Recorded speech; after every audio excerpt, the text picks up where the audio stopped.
last year in 2003, we pretty much laid a foundation for... Could you click that light on? Turn it off? Thank you. That's... We pretty much laid a foundation for what we're doing now, and we'd like to personally thank everybody for hanging with us through the trials and tribulations. It ain't always been together, but as long as we came together, that's the most important thing. This year, 2004, our goal and objective is to bring in some new energy from different places, because you'd be surprised how many brothers and sisters all over the continent on this information. So what we're doing is, as eye-opener, we're going to be reaching in different areas, bringing in different people from all over to be with us, share some information. A couple of quick notes. You know, when you step out and you want to go to the restroom, that's all the way to the right. When you step out, a little further down is the payphone. This is going to be our new home. So whatever you bring with you, take it out with you, because you know how to get up in these facilities and stuff. So we want to make this our home. We even have a bigger room, you know what I'm saying, that will be at our disposal as we need it. So we want to leave it the way we came into the spot, and we'd appreciate that. Outside, you know, we got the vendors, Brother Shabazz, Brother Marcus, Sister Oshun. She's got the jewelry, the ankhs, hats, whatever you need. For food, because we don't have a food vendor here today, there's a Veggie Delight, Golden Crust, and if you want to get straight niggerish, there's Popeyes, McDonald's, you know, all that shit for you, all on the same strip. So, you know, it's about choice, so all the choices is on the same strip. Throw that out there.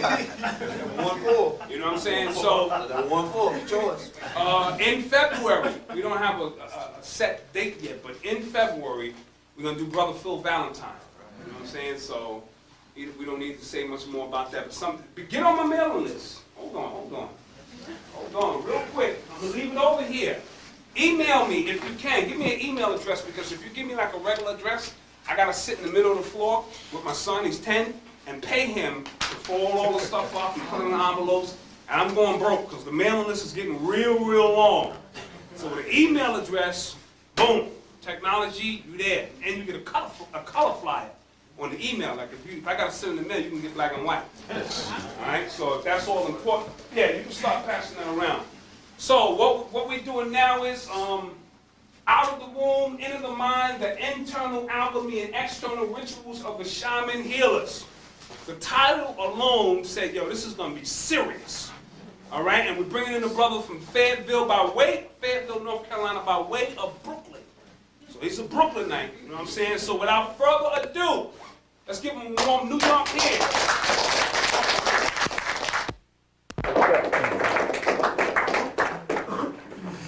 Peace and blessings to each and every one of you. I guess I got, somebody said I had to do a little bio, so, you know, I guess I had to do a little bio here. Dr. Asardo Alim Newell Bey, that's my full title. Doctor in the sense that I have a Doctorate of Divinity in Religious Studies, as well as also a BA in Sociology. Trying to get back and probably be back in school in summertime in order to get a master's or do something, you know, whatever. But other than that, I'm also a chief within the United Washita Nation. Prince Hakeem Ill right there is also one of the chiefs. Brother Geronimo Wilson, one of the chiefs. Queen back here is one of the chiefs. So you have 4 chiefs in the United Washita right here present with you today, in which that we all Moors. All right, in which that basically we do be struggling right now for indigenous rights as an indigenous people, human rights. We got books in which that's getting ready to come out, in which that's getting ready to go all over the world in a minute, and it's going to really blow up. It's getting ready to be really something special. You know, for those that's interested, you know, just check with me afterwards with either one of the chiefs, and we can get you the information in which that is needed. I write articles. I'm an author. I got a book coming out. Matter of fact, y'all privileged tonight to get a summary of the information that's going inside my book. It's already written, 400 pages. I'm gonna have to condense that and break that down a little bit lower than that. But you know what I'm saying? How 6? Yeah, you got 600 pages. Oh, dag, I ain't know I had that much. But yeah, well, I'm gonna have to cut it down. You know what I'm saying? But this is the title of the book right here. This is the main title, Out of the Womb into the Mind. The subtitle is The Internal Alchemy and the External Rituals of Shaman Healers. I'm also a Reiki master teacher. Brother Geronimo, he's also a Reiki master teacher. These are some of the credentials in which that we possess. I write for Frontline Magazine. I don't know if you're familiar with Frontline Magazine from out of Chicago. My article right here was from mere men to super niggas. You know what I'm saying? And if you get a privilege to read this joint, a lot of information that's in here is also inside of my book too. Matter of fact, this is just probably a little segment of it. I can pass this around and y'all can get a little peep at it and get familiar with some of the information which that I'll be going over. Some of the other articles was Melanin Wars, Surviving Globalism, Terrorism, and Toxic Warfare, Part 1 and 2. All right. We had smallpox, the usual suspects. You know what I'm saying? I wrote this 2 years ago before the smallpox accident, supposedly, came forth out of Wisconsin. That's where they claimed last year the smallpox epidemic. It wasn't called smallpox, it was called monkeypox, if you remember. Well, in this article, I break down that they was going to put out a variant of smallpox called monkeypox a year before it even happened. What part of Wisconsin? Excuse me? What part of Wisconsin? Near Madison. Madison, right. Right here is the Hiller Wings Institute. This is where we put out information based out on indigenous cosmic golden ray order of Melchizedek, in which that we have formulated, in which that we've been initiated into. It's actually an initiation process in which that you do receive the Melchizedek energy flowing through you, and you actually feel this energy. Matter of fact, there's a couple brothers who felt like they was up on UFOs when they was going through the initiation process. So it really gets deep. This is one of the handbooks in which that I wrote up myself, in which that you can look through this in order to get familiarized once again with some of the information in which that we're gonna go over today. Make sure I get my stuff back.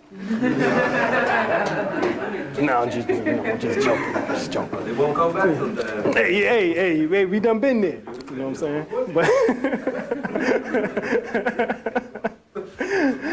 All right, yes. You can look up that Frontline Paper Sisters and Brothers at A&B bookstores, right? Oh yeah, and also Nubian Heritage, as well as we got some copies right over here on the table. All right, let me get into it. All right, this been within the metaphysical community. There's been a debate about who came first. You know what I'm saying? Was the chicken or the egg? Nah, but it really is about the male or female. You know what I'm saying? In which that I'm gonna have to just basically end up tonight, just breaking it on down with the next 20 minutes or so, and y'all give your conclusion on what happened. Okay? All right. Within the ancient Kemetic teachings, we have the deity called At-Tum. All right, At is the same word as Ab, in which that it means father. Within the ancient Kemetic teachings, also within ancient Kemetic teaching, as well as also within Arabic, is short for Umma, which means mother. That's right. So,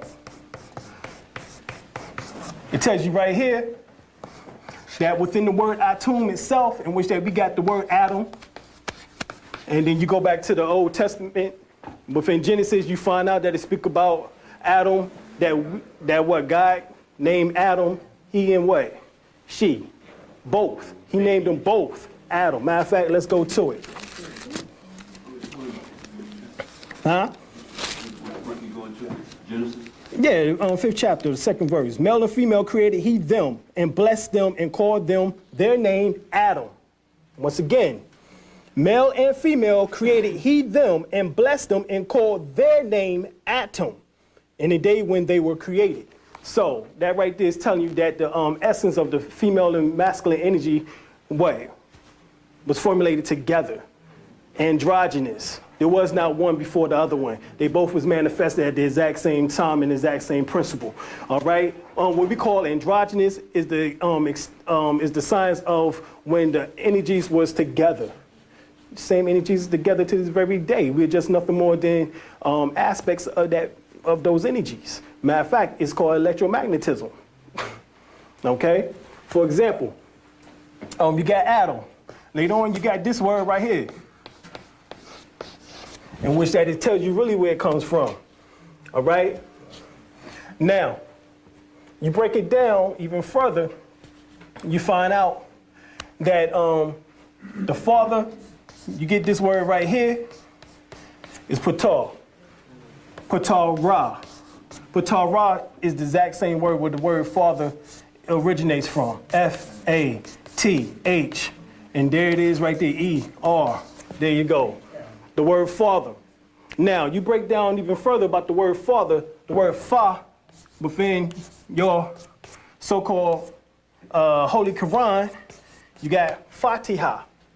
Fatiha is what? Surah al-Fatiha, which happens to be the first surah in the Holy Quran, right?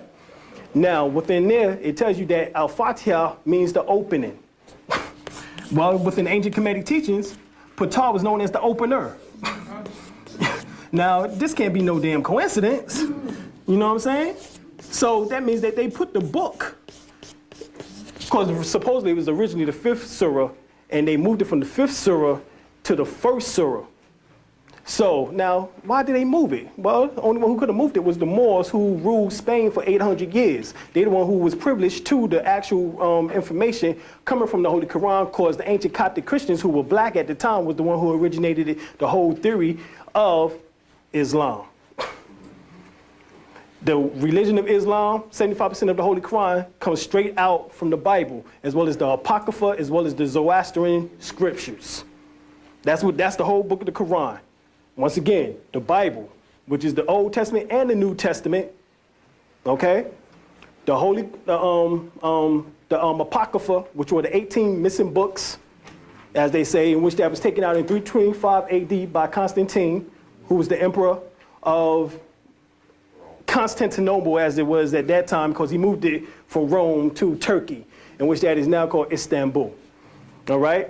Now, go even further, we find out that the opening, you start out with this, Bismillah el-Rahman el-Rahim, Alhamdulillah Rabbil Alameen. Now you go into the singing of it, you find out what really happens in the process. That there's 7 verses of Al-Fatiha. Those 7 verses ends with this.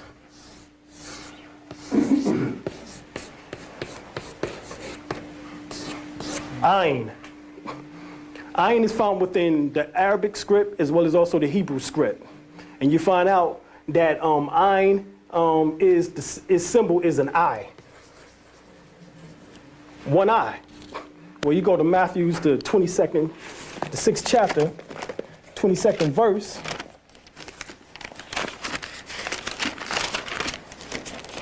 And it reads, "The light of the body is the eye. If therefore thy eye be single, the whole body shall be full of light." That's deep. So that means that once you realize about the signs of the ayin sound, actually what you are bringing into you through the awakening and the opening of that particular eye, which we call it what, the third eye. Actually, it's the first eye. Okay? We also call it the eye of Buddha, the eye of Shiva, the eye of Jesus, because that's who just mentioned this. That's where I read from, was supposedly was Jesus who said that. Also the eye of Brahma. So this eye has many different names throughout, throughout the ancient world. So when you say Bismillahirrahmanirrahim, Rahim, Maliki Yawmiddin, Iyyaka na'budu wa iyyaka nasta'in, Ihdinas siratal mustaqim, siratal ladzina an'amta alayhim, ghayril maghdubi alayhim waladdallin. Amin. Amin has the exact same tone at the end, that ayin sound. So that ayin sound, those 7 verses awakens what power within you, the latent power of the chakras, because there's 7 major chakras within your system. Matter of fact, that's what the whole book of Revelation speaks on, is the awakening power of the 7 chakras. It ain't, don't think that this is just a prophetic book and you thinking, you know, some creature getting ready to come up out the water, you know what I'm saying, attack New York, you know what I'm saying, "Arr!" You know what I'm saying? You know, got 10 horns, you know what I'm saying, 7 crowns on his head, you know, getting ready to munch your ass out. It ain't gonna happen. You know, that's not the science in which that is being explained here. The science in which that is being explained here is the awakening of the chakra system and the problems in which that people have because of the karma in which that they have brought upon themselves and how the Kundalini energy has to break through those threads of karmic lessons so that you can raise yourself up to become the Christ. That's the whole science in this. So the whole thing is about this opening is that from out of the so-called ancient Coptic Christians, they already remember the ancient Coptic Christians was established 300 years before the Roman Catholic Church. 300 years before the Roman Catholic. So where did they get the information from? Well, they got the information right off the ancient walls of Kemet also. Abydos, Seti I, the temple of Het-Heru, the temple of the Hall of Ma'at. You know what I'm saying? From the books of the Book of Coming Forth by Day and Night, which is called the opening of the mouth ceremony. The opening of the mouth ceremony. Well, hold up. Where this mouth located at? Because this mouth is conjuncted with this eye. Well, guess what? When the Kundalini energy comes up the back of your spine, the first place it hit is called the medulla oblongata, which is right here at the back of your head, which is called the mouth of God. Did y'all hear me? It's called the mouth of God. Matter of fact, you go to your scriptures, it tells you that Jesus went up onto Mount Calvary. And as he was up there on Mount Calvary, it became known as the place of the skulls, Golgotha, Aramaic. Golgotha. Golgotha means the place of the skull. Place of the skull. So it's telling you where Christ was crucified at. The reason why is that when the energy comes up the base of your spine, it crucifies your lower nature. It stops you from acting beastly. It stops you from having those so-called emotions in which that we often get wrapped up in. Jealousy, envy, hatred, lust, greed. It kills all that shit. And that energy begins to bounce off from the medulla oblongata to the pituitary gland, hypothalamus gland, and then strikes the pineal gland into awakening, illuminating the whole cavern in which that is called the cave of Brahma, in which that they tell you within the Apocrypha that Jesus was born in a cave. Not in where? Not in a manger. But that is the manger inside of your brain, which is called the third ventricle, in which that cavern is illuminated with white light.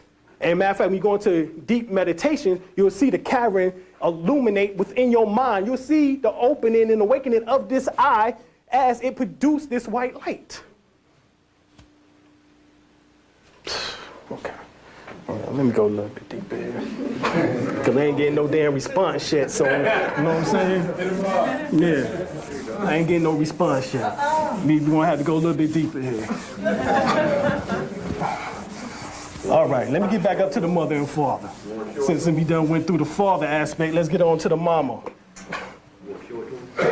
Now, what you got? I got a picture of the skull of the brain. Oh no, I ain't gonna show that one yet. I'm gonna get to that one in a second. But right here, it says Atum came and emerged from out of where? Noon. The other aspect of noon is Nu. All right? Nu is the masculine form, Noon is the feminine form, and as you know, noon is actually within our language would be pronounced as nun. You know what I'm saying? And you know about the signs of the nun. The nuns walk around with what? Cloaked in black. Well, the reason why they are cloaked in black because they're trying to replicate the signs of melanin and the ability in order to absorb the energies of the cosmos and of the solar rays. So the thing is that noon represents the primordial substance of space called black matter or dark matter. All right? So where was this darkness created in? Even this darkness itself was created. The all is mind and everything in the universe is mental. So that means that the mind produced the darkness and the darkness reflected the light in which brought it into manifestation.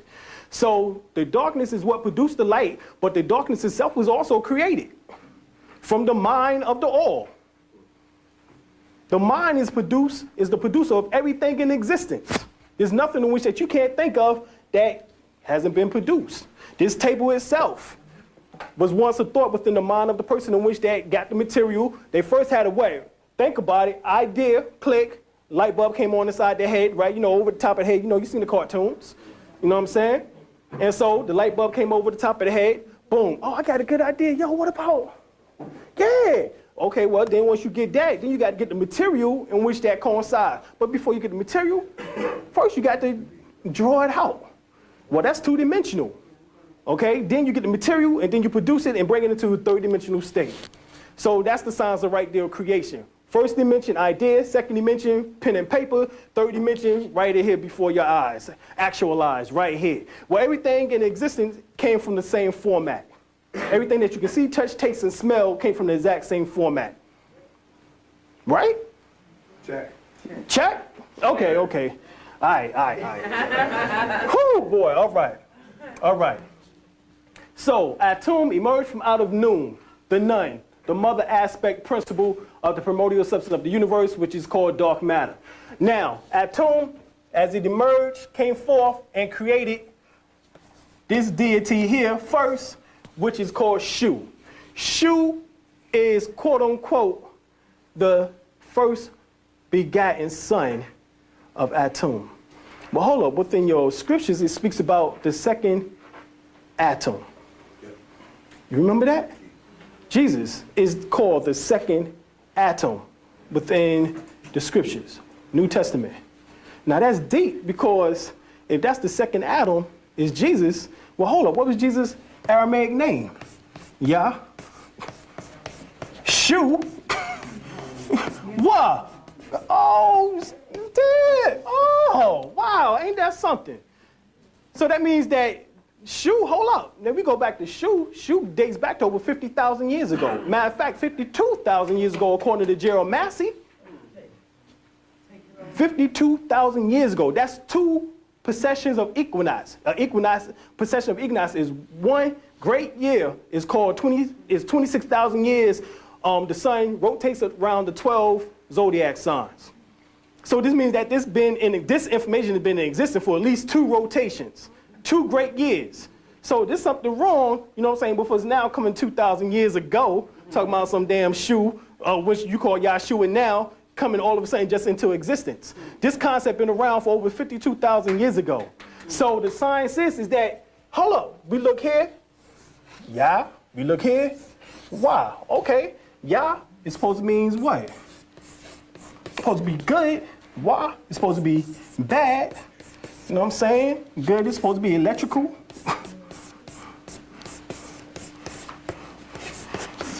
Magnetic.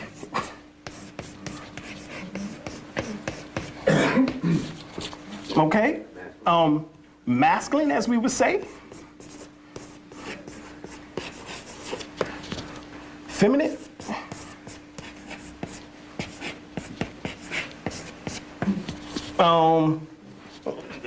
We can go on with the comparisons, but the science is that Shu is directly in the middle, and the reason why Shu is in the middle because Jesus is represented within your Bible as the mediator. Remember, nobody can get into the Father but through me. I am the truth, the way, and the life. Well, hold up. How do you get the truth? How do you get the way, and how do you get the life? You get the life through your breath, because it's called the breath of life. Well, hold up. Within ancient Kemetic teaching, Shu meant the breath. Still ain't getting no damn response. Oh, okay. We gonna keep going. Huh? You're hitting buttons. I don't know yet. Shit. I'm gonna keep pushing. Though. I don't know what the hell I'm hitting yet, but I'm gonna keep pushing. But Shu, as you see, is the mediator within Yahweh. Yahweh, Yahweh, as it's called within the Old Testament. That's the reason why Shu didn't exist in the Old Testament, because Shu wasn't the mediator yet, because you didn't learn the science of the breath, because the Bible itself is talking about the science of breath and how to formulate the activation of your chakra system. That's what the Bible is talking about, from the Genesis being that it's based on your genealogy. or as they say, the Gina Arset or the Gina Isis or whatever term that you would want to call it. But it's based on your genealogy. So if it's based on your genealogy, that means that this was talking about the beginning stages in the formation of your physical body coming into existence between what? 23 chromosomes, 46 chromosomes together, making you a person. But hold up, guess what? Atom, within geometria, which is the science of numerology, coming from the ancient Kabbalah or the Holy Kabbalah, atom equals in numerology 46. Okay, now we getting some responses. That's what I'm talking about. So now that's deep. It comes up to 46. Well, hold up. Eve comes up to the number 19. Now, the 19th surah in the Holy Quran is Maryam. We went over a little bit of this last night. But Maryam is the same word as Mary, as we know, Mary, Martha, Mary, the mother of Jesus, Mary, Magdalene, you know what I'm saying? 3 Marys, which all represents the triple stage darkness. You get that? Triple stage darkness. Oh, you don't know what triple stage darkness is? I just told you. Oh, here it is. Ein Sof, and Ein Sof. 1, 2, 3. 0, 0, 0, 0, 0, 0. Triple stage darkness manifested. So the 3 Marys in your Bible represents the triple stage darkness in which that produced Jesus, who is the light. Oh, shit. Ain't that something? Ain't that something? Wonder why he had all the Marys around him. He had one who was a harlot, you know what I'm saying? You know, you got to bring life through the, you know what I'm saying? You know, that's why he got with the harlot, right? Mary Magdalene. That was his wife. How we know that? Because according to the scriptures, the only one who can anoint the body of Jesus once he supposedly had passed on in the sepulchre was the person who was who? His wife, or either his wife. His mother or his wife. So, well, guess what? His mother, they didn't say his mother came to anoint the body. His wife. Mary Magdalene came. So that means that Mary Magdalene had to have been who? His wife. Everybody get that? So now hold on, we just finished going over the signs of the eye. Remember that it was the symbol of Ayin is the eye. Well, 1, 2, 3 eyes. Representing what? The physical state, the mental state, and the spiritual state. But hold on, we go even further because Ayin itself supposed to represent the void. Ayin Sof supposed to be the void of wisdom. Ayin Sof the void of wisdom of limitless light, as they will call it. So, Ayin represents limitless. In other words, infinity. Sof represents wisdom. Same word in which that from Sof you get, you know what I'm saying, Sufi or Suf. Sufi is the same word in which that means wisdom within Arabic. All right, and means light. So the final stage was Ayin Sof in which that formulated and produced finally the light in which that became from Nun, because Nun is nothing but the Ayin principle, or the triple stage darkness in which that produced the light or atom. Secondborn, or firstborn rather, was Shu, as we would call it Yahshua. So that's Jesus. Now we go further on.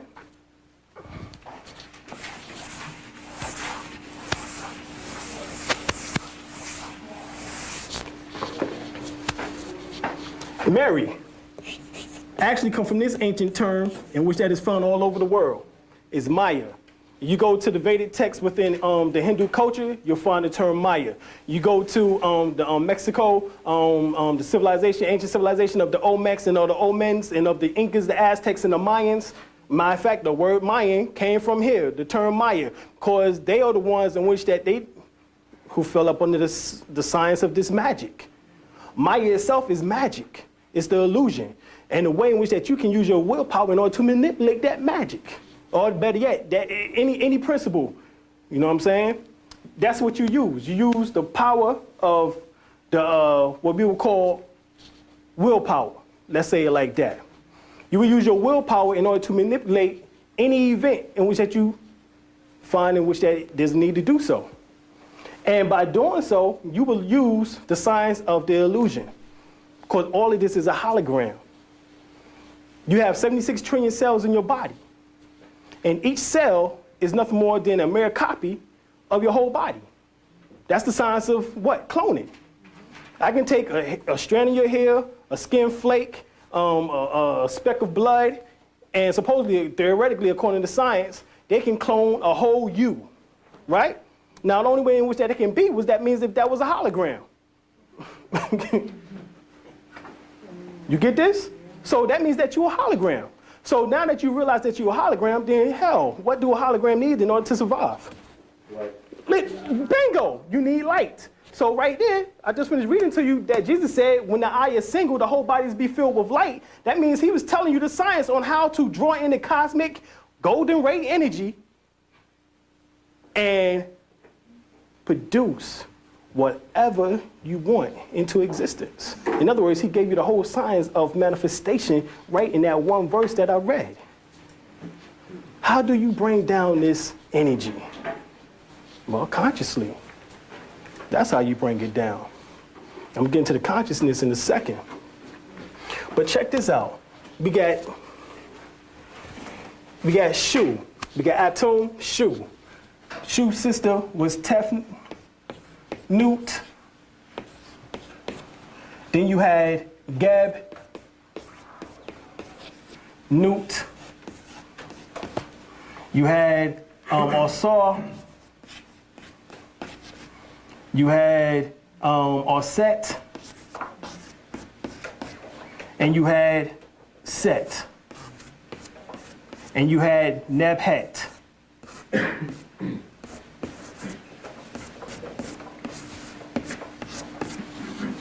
Now count them. 1, 2, 3, 4, 5, 6, 7, 8. Signs of 8 represents infinity. Well, guess what? What it was talking about was the 8 dividing cells of mitosis. In other words, the 8 dividing cells in which that produce your physical body into existence. Okay, I don't know. Anybody know about the signs of mitosis? Okay, I'll break it down. All right. You have the 23 chromosomes, which is embedded within the sperm, right? Then you have the 23 chromosomes in which that is embedded inside of the woman's egg. Well, when the man ejaculates within the woman, the sperm in which that is the chosen one, the metaphysical process in which that happens is that sperm travels up the base of your spinal column through all 7 chakras, receiving instructions of consciousness from all those immaculate light systems. And as it comes up and it takes the consciousness of each of those seats or centers, or what is called neuromelanin centers, or clusters, melanin clusters. It takes this energy and travels all the way up to the final destination, which is in the 3rd ventricle, and become baptized in the cerebral fluid of that illuminated cave, in which I was talking about earlier, by the pineal gland. It received the spark of life from the pineal gland, which is the God within you, because inside of the pineal gland is God, which is called your divine soul. Okay? That is the aspect of the soul within you in which that is the pure facial reflection of yourself. Matter of fact, you go to the Old Testament, it reads about when Jacob wrestled with the angel and he named the land Peniel, in other words, the pineal, because what? His life has been preserved and he has seen the face of God face to face.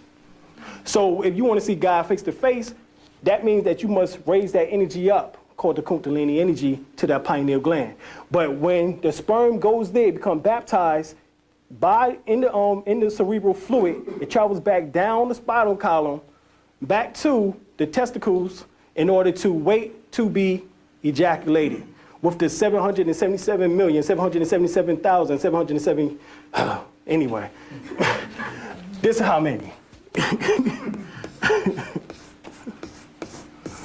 777,777. Add all that together. Yeah, that's it. 4, 5, 6, 7, 8, 9. 9 times 7 equals what?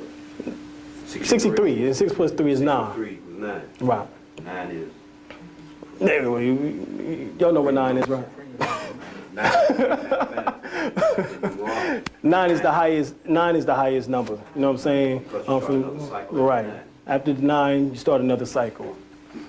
But 777,777. I get it right in a second. But anyway, this is how many cells. All right, or what we call germ cells. And out of this germ cells, this only takes one in which that what? Impregnates. So it's like this.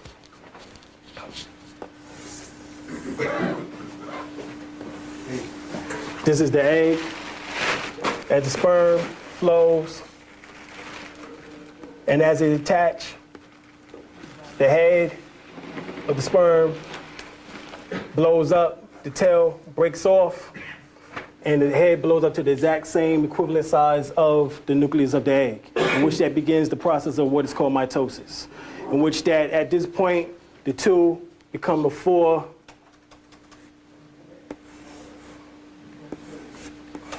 the 4 become the 6, become the 8, in which that begins this whole cycle of what is called from atom, from Shu. Tef Nut, Gab Nut, or Saw Set, Nebhet, in which they're talking about that you are already a manifestation of all of these deities already.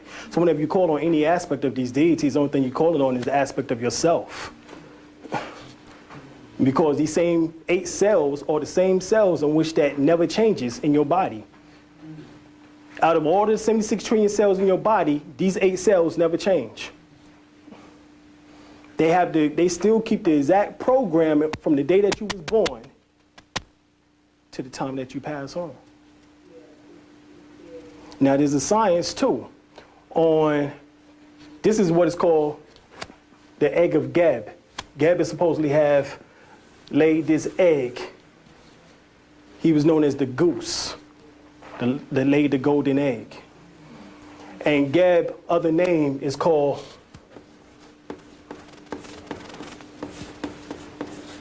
Nergur, in which that you can see obviously that the word nigger originated from that.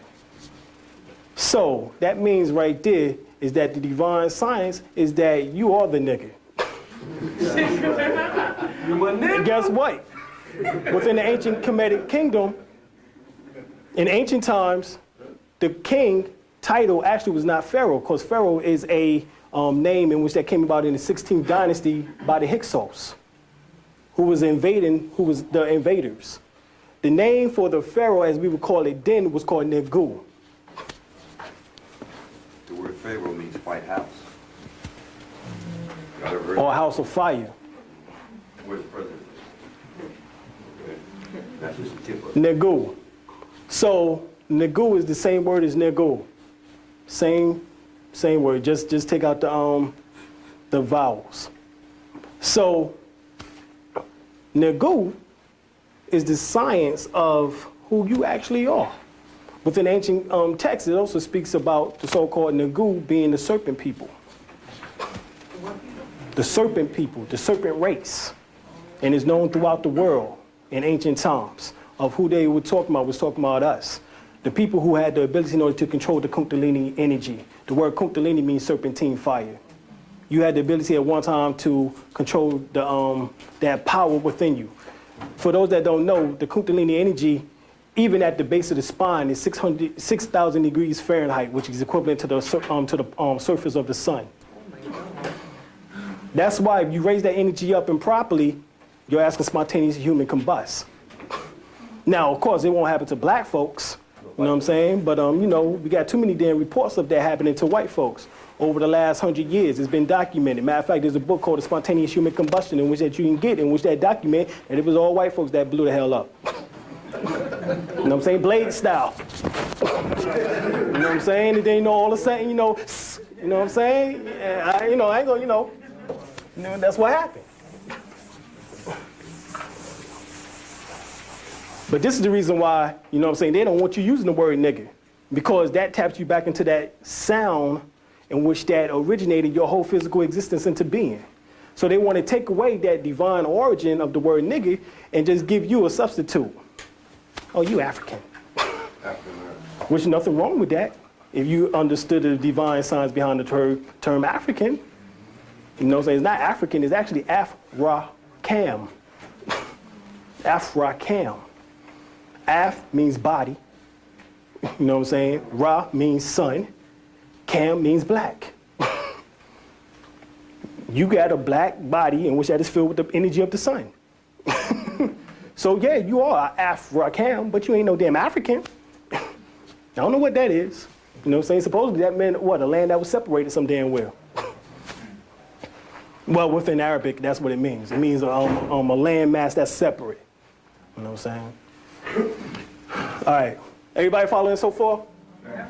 All right. Well, if the people on the street calling each other niggers, we all be at the height of the battle by now. Oh, shoot. What you think that sparked this consciousness into existence?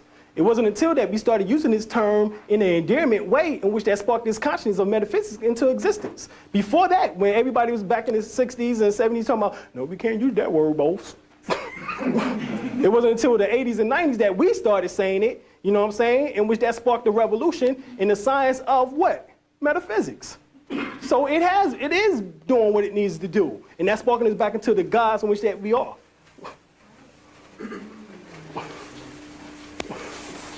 Could it also be the intent in which you use it, which really gives you the energy? Of course, you know, I ain't gonna let no white person up and say no nigga. You know what I'm saying? You know, shoot, if you read my article, shit, I put a foot in a little white girl's ass when I was little, 11 years old. And, you know, like I said in the article, you know what I'm saying? I thought about the joint. I said, well, maybe sticks and stones may break my bones, you know, but nails never hurt me. You know, but then, you know, that fire in my bones, you know, Christians say that it feel like fire shut up in your bones, you know. You know? I mean, it happens, you know what I'm saying? So, you know, that, you know, you read the article, it say, well, that was my first time really, you know, but, you know, first time it happened, you know. Oh, boy. I ain't gonna get into that. All right. But going back to the signs of the number 19, too. The Sphinx itself sits at a 19.3 degree angle on the Giza Plateau.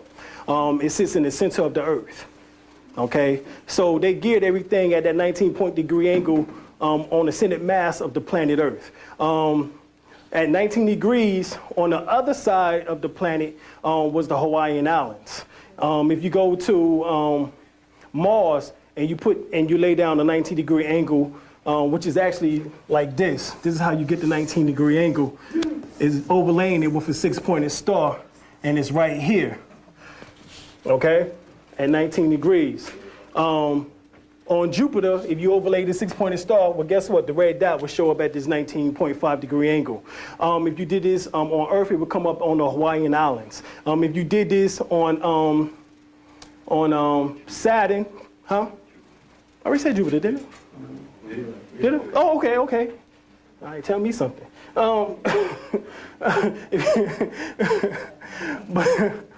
But the science is that this tetrahedron, as it's called, when it's overlaid on top of any planet in our solar system at 19.5 degrees, you will see an upswelling of energy. For example, if you did it over top of the sun, you will find out that the most sunspots originate at this point, at this 19 degree angle. So this upswelling of energy is symbolic to the same upswelling of energy at this 19.5 degree angle in your physical body, which is talking about here at the base of the spine. In other words, right above the crack of your ass. So the Kundalini energy sits at a 19.5 degree angle in your body based on if you overlay a tetrahedron over your physical body, which is called a Merkaba, which was the light vehicle in which that brought you behind here from the Gideon from the star constellation Sirius. Okay? You ain't coming on no damn metal ships. Sorry. There ain't no damn metal UFOs that brought you here. You came here as a light vehicle, as a light being, as an Etherian. That's how you got here. All of the ancient world culture speaks about it. You go to Credo Matoa within South Africa, he tell you that the word in which that they use there is Merkaba. Merkaba. Well, same thing within the ancient,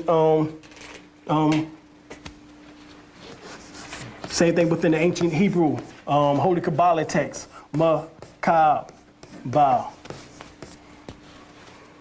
Word is found all over the world. So this Merkaba was the light vehicle in which that brought you here. Yes. When you said something about the spine and the Kundalini, Mm-hmm. all right, when people like stand behind you or the chills up the spine? Right, that's exactly Is it. that happening? Like, That's exactly it. That is that actually the chills up your spine is actually the illumination of the ida and the pingala, which is two nerves which is attached to your sacral bone. All right, your sacral bone is a triangular bone in which that originates right up from the crack of your behind, going up like this. You know what I'm saying? It's like this. This is the abode of the Kundalini energy. Inside of the sacral nerve is the Kundalini energy, or what we call the serpent. Okay, the serpent power, the serpent force. Okay, the serpent was never anything negative. You know what I'm saying? We got that because, you know, we read the Bible incorrectly. We read it incorrectly. I ain't gonna get on yet. Hold it for me. This is what he's talking about down here. Right, that's it. Or what we call the caucus, or what is called, you know, which is the tailbone area. All right, this area right here. Yes. Yeah, so when you talk about the serpent, you actually talk about those who have mastered the... Those who have mastered the Kundalini energy. Those are the reptilians. There ain't no damn reptilian walking around talking about, you know, eating your ass up. You know what I'm saying? All that nonsense that David Icke and all these knuckleheads are producing in order to keep us off the track of illuminating ourselves back to godhood. Telling you, once again, that is something negative. You don't want to mess with them reptilians. You don't want to mess with them. Man, shoot, they'll fuck you up. No, yeah, I know. But even Credo Matois told everybody on the tape with David Icke that the joint was metaphorical. He told them on the tape, so I don't know what part they was listening to for the last, shoot, when I seen the joint for 4 hours, I knew exactly what he was talking about. No, I don't know. Go ahead. This might seem like a strange question. Nah, ain't nothing strange. In that area of your body, since we are in the body, if that area of your body is damaged, Yeah, if that area of the body is damaged, it can be regenerated through the power of sound and vibration, through the power of crystals and magnets. There's nothing in which on your body, if you live and can't be repaired right now. Remember, I told you that the original 8 dividing cells in mitosis never changes, which is actually where the Kundalini energy dwells at, because it's within the sacral bone where the 8 dividing cells is protected from. This is right here. The Kundalini energy is those 8 dividing cells. And whenever it's cracked open, like an egg, you know, Humpty Dumpty fell down off the wall, you know, couldn't pick his ass back and put them back together again. Well, this egg's supposed to be cracked open, and when it's cracked open, it releases this atomic energy called the Kundalini energy. So this is an atomic energy in which that you can reach at subatomic level if you just meditate for 72 minutes. I'm gonna get into that in a second. Yes. So that movie about the reptilians that meeting in England and people. Yeah. That's all a lie? Yeah. all that is CIA disinformation in order to keep the certain people from finding out who the hell they are, which means that you are the masters of the Kundalini energy. This is what you're supposed to be practicing, but if you're scared of it, you're not going to practice this, because I don't want that, no. You ain't supposed to be messing around with that serpent. That serpent damn done bit every damn body. Remember now, it was saying, You know what I'm saying? You know what I'm they saying? drove the serpents out of England. Remember that story they were talking about? Right. That's all it's about. It was the Moors. It tells you within the ancient, right, it tells you, St. Patrick supposedly had kicked out the serpent race who was known as the Adders. Adder means serpent. Out of where? England. And they supposedly went up somewhere into Ireland, where you get the story of the little leprechaun people from. You know, leprechauns, you know what I'm saying? You got them, you know what I'm saying? Leprechaun, you know, that was talking about nothing more than the Twa people. The Twa people are the oldest people on the face of the planet who dealt with the science of advanced meditation. So therefore, within their rituals, the first thing that they focus on is the illumination of this energy from the lowest base lead level, because that's what this is base lead, to the highest golden sun level. Okay? In which that once you get that illumination, you'll see this so-called halo over your head. The word halo is from the Latin, the Greco-Latin word helios, which means sun, in which that the word holy originates from, in which that you know what the word holy means. So the word holy actually means nothing more than sun. Yeah. Does the word Negu correspond to Naga? It's the same thing. Matter of fact, when you say and, nu, naki means serpent. And nu just means on high. When you bring the Kundalini energy on high, you become the Anunnaki. But if you ain't bringing the energy on high, then you might as well just be a whatever. But the word Naki means serpent. How do we know this? Because you go back to the ancient scriptures and you find the same word, Nike. Oh, they spell it in the Bible. Let me show you. A Nikite. Same word. A Nikite. Or they also say within the African culture, for example, there's many different languages, but they spell it like this. Enoki. Enoki. They spell it Enoki or Enoka. Enoka. And this is within Nigerian tongue, which is the Yoruba tongue. This is within the Swahili tongue. This is all throughout the whole culture of Africa. They got the exact same terminology for the serpent or the snake, Naki. Now, how is that possible? And then you come over to America and you study the science of the Olmec, the Mayans, the Incas, the Aztecs, in which they speak about Quetzalcoatl and Kukulkan. Kukulkan, you know what Khan means? Khan means serpent. Khan means serpent.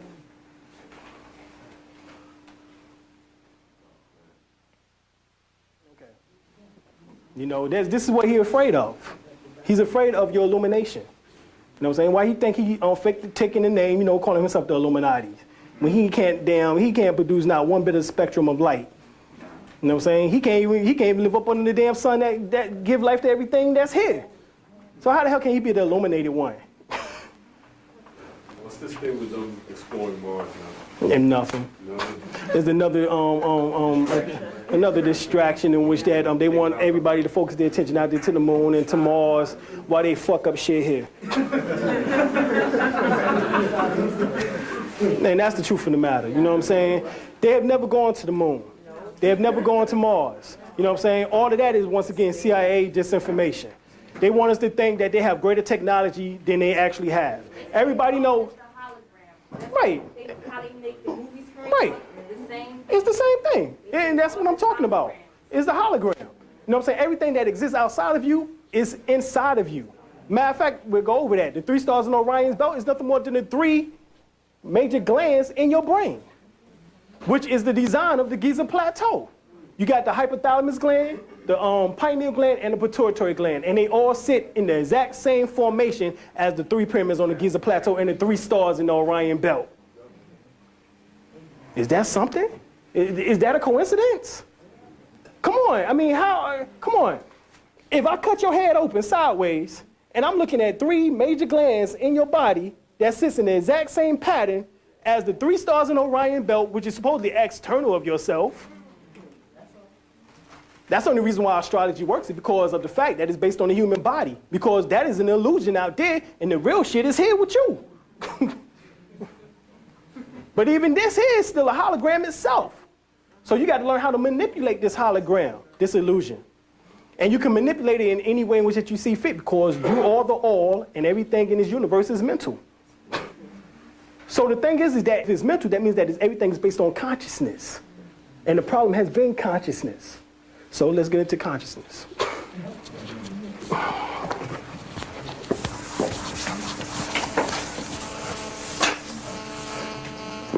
My brother's the 5 percenters, you know what I'm saying? Because that is my first foundation, you know what I'm saying?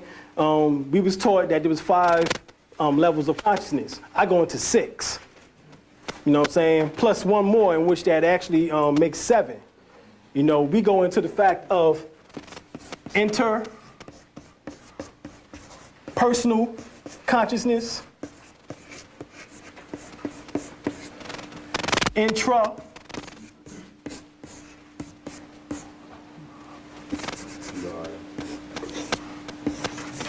Personal consciousness.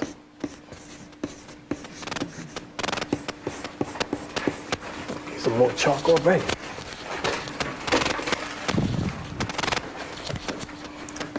Life consciousness.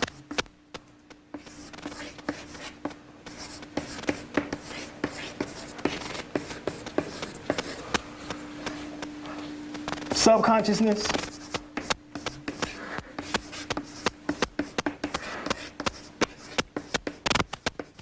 Super consciousness.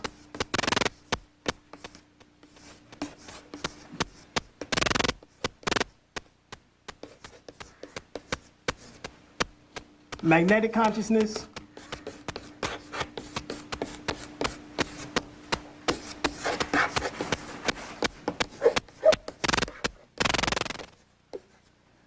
And infinite consciousness.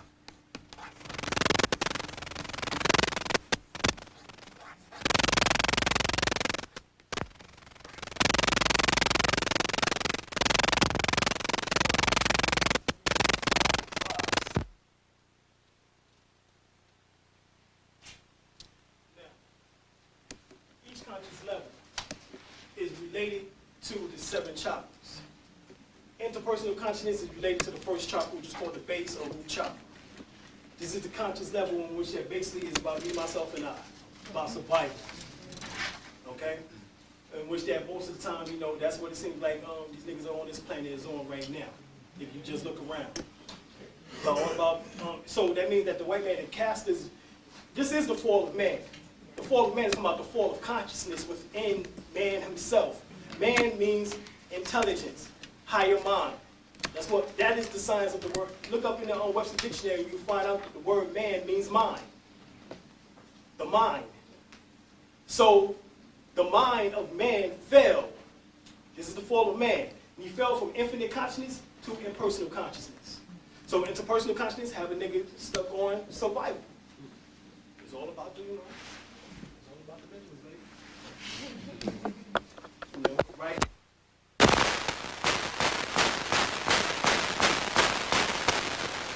Deals with family, the establishment of family, the production of family. In other words, right? Life consciousness deals with the solar plexus, which deals with willpower, the power to bring things into existence in order to manifest. When this is connected to the pineal gland or the higher infinite consciousness, then you can manifest anything here into the third dimensional world. It has to be activated though. Subconsciousness deals with the heart chakra. You use your heart chakra in order to bring forth your desires. Okay? That's what the heart is symbolic to, is the desires.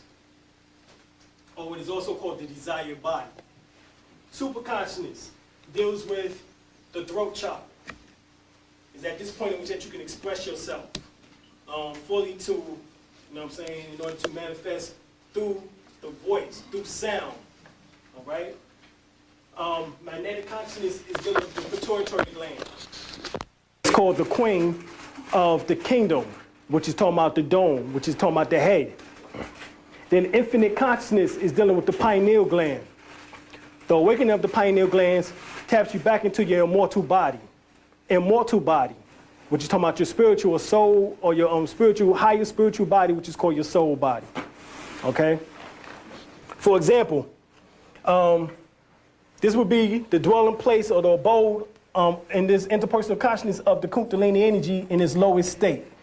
Within an ancient text, it tells you that the Kundalini is half asleep, that is wrapped 3.5 times coiled at the base of the spine. This is what they say, all right? I agree with them because I've felt all of the activity of the activation of the Kundalini process. The science is that when the Kundalini awakens, you would feel like a spasm here at the lower back area. That is the rumbling or the thunder in which that is spoken about within the book of Revelations. Because the book of Revelations is telling you nothing more than about the Kundalini symptoms. Whenever it speaks about, within the book of Revelations about the 7 thunders, That is talking about the spasms in which that you feel as the Kundalini energy comes up and awakens and burn off what is called the etheric threads. There's etheric threads in your spinal column, in which that is attached to 31 nerves. And these 31 nerves is embedded inside of the spinal column. But there's 2 nerves outside of the spinal column called your sacral nerves, in which that is called your ida and your pingala. Your ida and your pingala. Ida, pingala. Pingala means white serpent. Y'all hear me? White serpent. Ida means black serpent.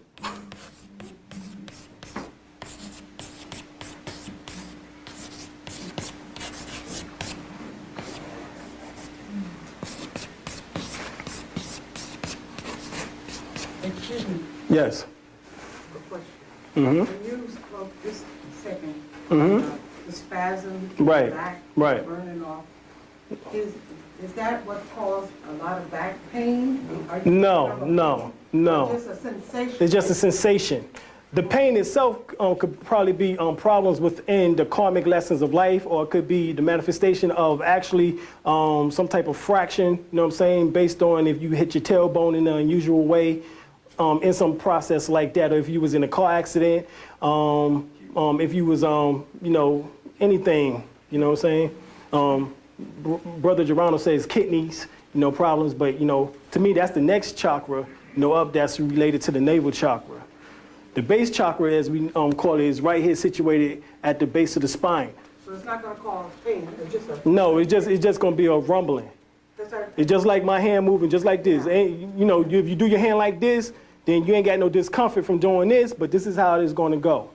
Because last week there was a survey Mm-hmm. that said people are having more and more back pain. Oh yeah, I'm sure they are, because that's one of the symptoms of the Kundalini energy.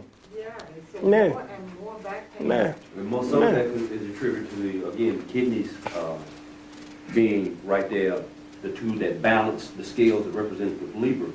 That means that you're not getting a proper ingestion of water, and there's an imbalance in your system, because a lot of your back problems is not necessarily spinal related, but it's kidney related problems. Yeah, yes. Now that might be the discomfort that we was talking about, you know what I'm saying?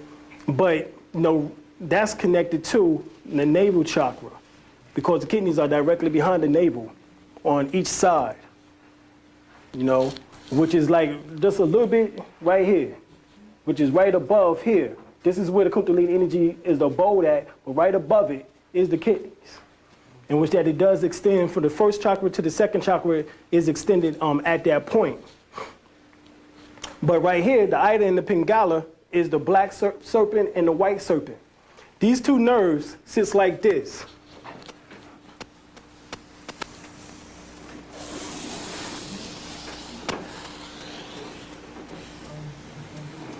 All right? This is the bowl of the Kundalini energy right here. 1, 2, 3, 4, 5, 6.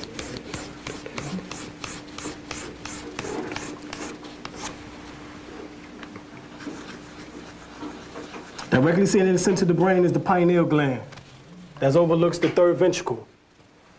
You have 33 vertebrae in which that extends up from the base of your spine to right here at the back of the neck, in which that extends to the medulla oblongata. These 33 vertebrae is in the same degrees within Freemasonry as the 33 degrees of Freemasonry. This is what this whole thing is talking about.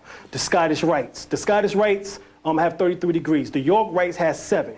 The York Rites is nothing more than talking about the 7. It's talking about the 7 chakras, activation, taking you through that ritual and ceremony of the activation of those particular chakra systems. And also the 33 degrees of Freemasonry is nothing more than a ritual in which that takes you through the process of illuminating the Kundalini up through 33 vertebrae. Simple, real simple. You know what I'm saying? This is the nonsense in which they have perpetuated upon us. You know what I'm saying? So the thing is that right here is 2 nerves, in which you have 1, 2, 3, 4, 6.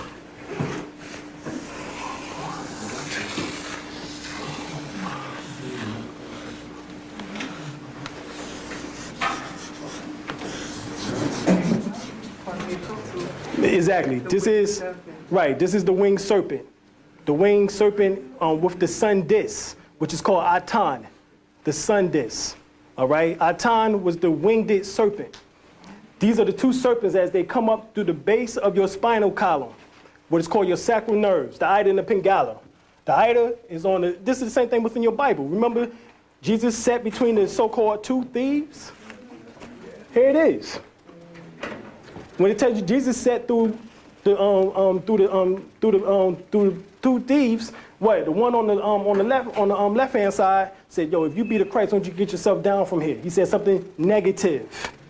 The black serpent. He was the black serpent. Something negative. You know what I'm saying? As you see, nega, you get that? Okay. That's where all that came from.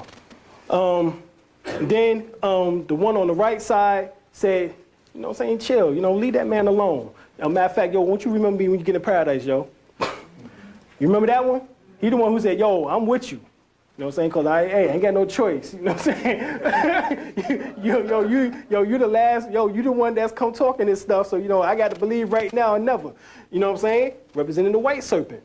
You know what I'm saying? And we ain't talking about, black and white in terms of what we relate black and white to. We talking about magnetic and what? Electrical energy. Magnetic energy is negative energy, right? Because it pulls. It pulls. All right? And electrical energy does what? Transmit, sends.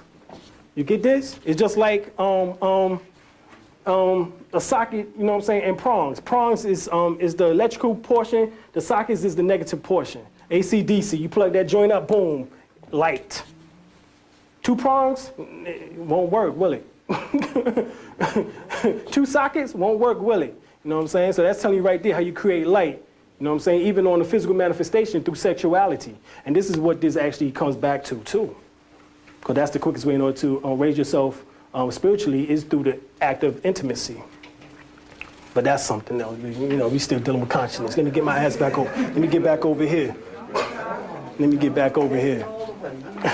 All right, we'll get back on the consciousness here. All right. These are bowls, like I said, relates to the chakras. But it also relates to the levels of planes of dimensions, realities, density levels. All right, this is what all this is really talking about. You have the physical plane or the material plane of existence.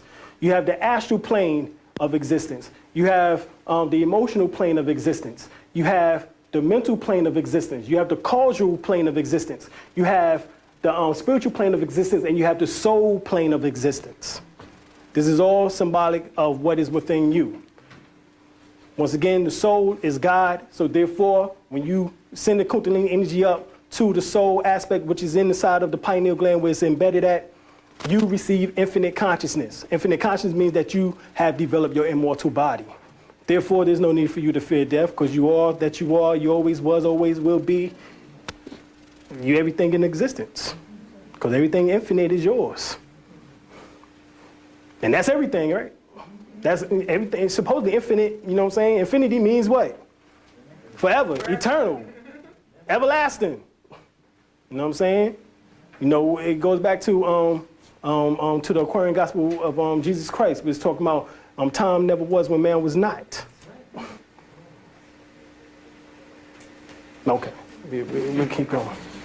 All right. This is also called the caduceus. Within the ancient Kemetic teachings, it's called the Uraeus. The Uraeus. All right? The Uraeus word, Uraeus.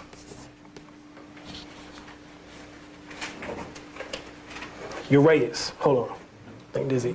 There you go. Put the E right there. There you go. Uraeus means the serpent of light. That's what Uraeus means. Mean what? The serpent of light. Okay. That's what Uraeus means, the serpent of light.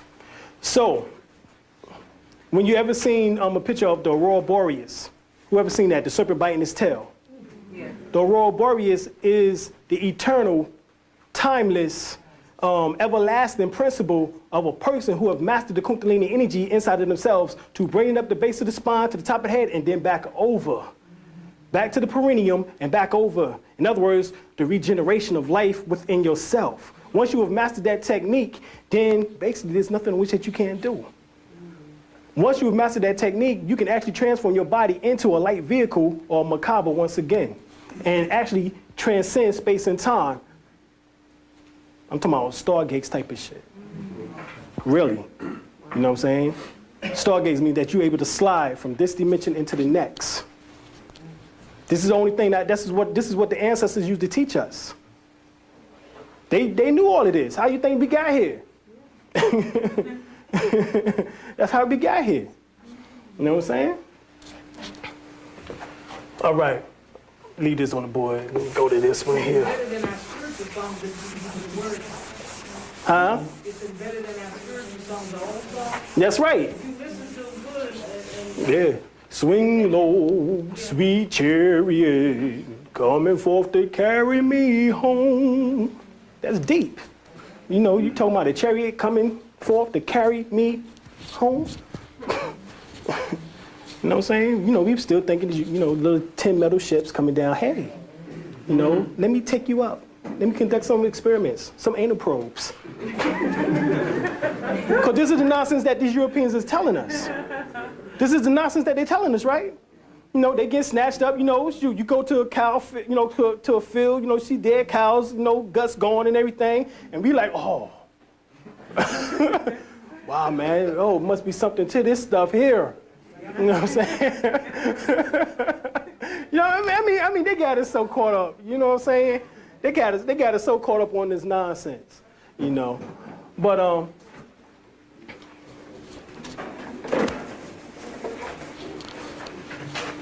let me see here.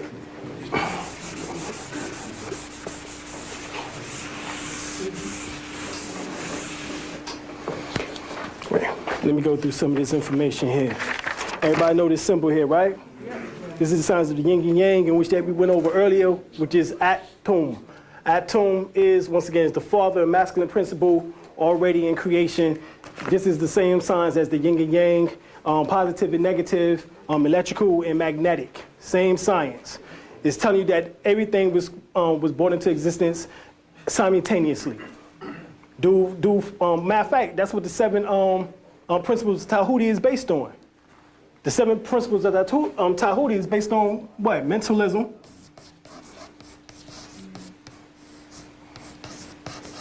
Mentalism is the science of the all is mind and everything in the universe is mental. The law of correspondence.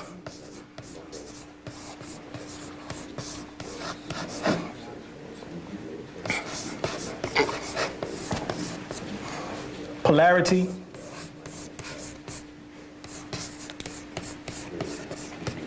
Gender. Rhythm. Vibration.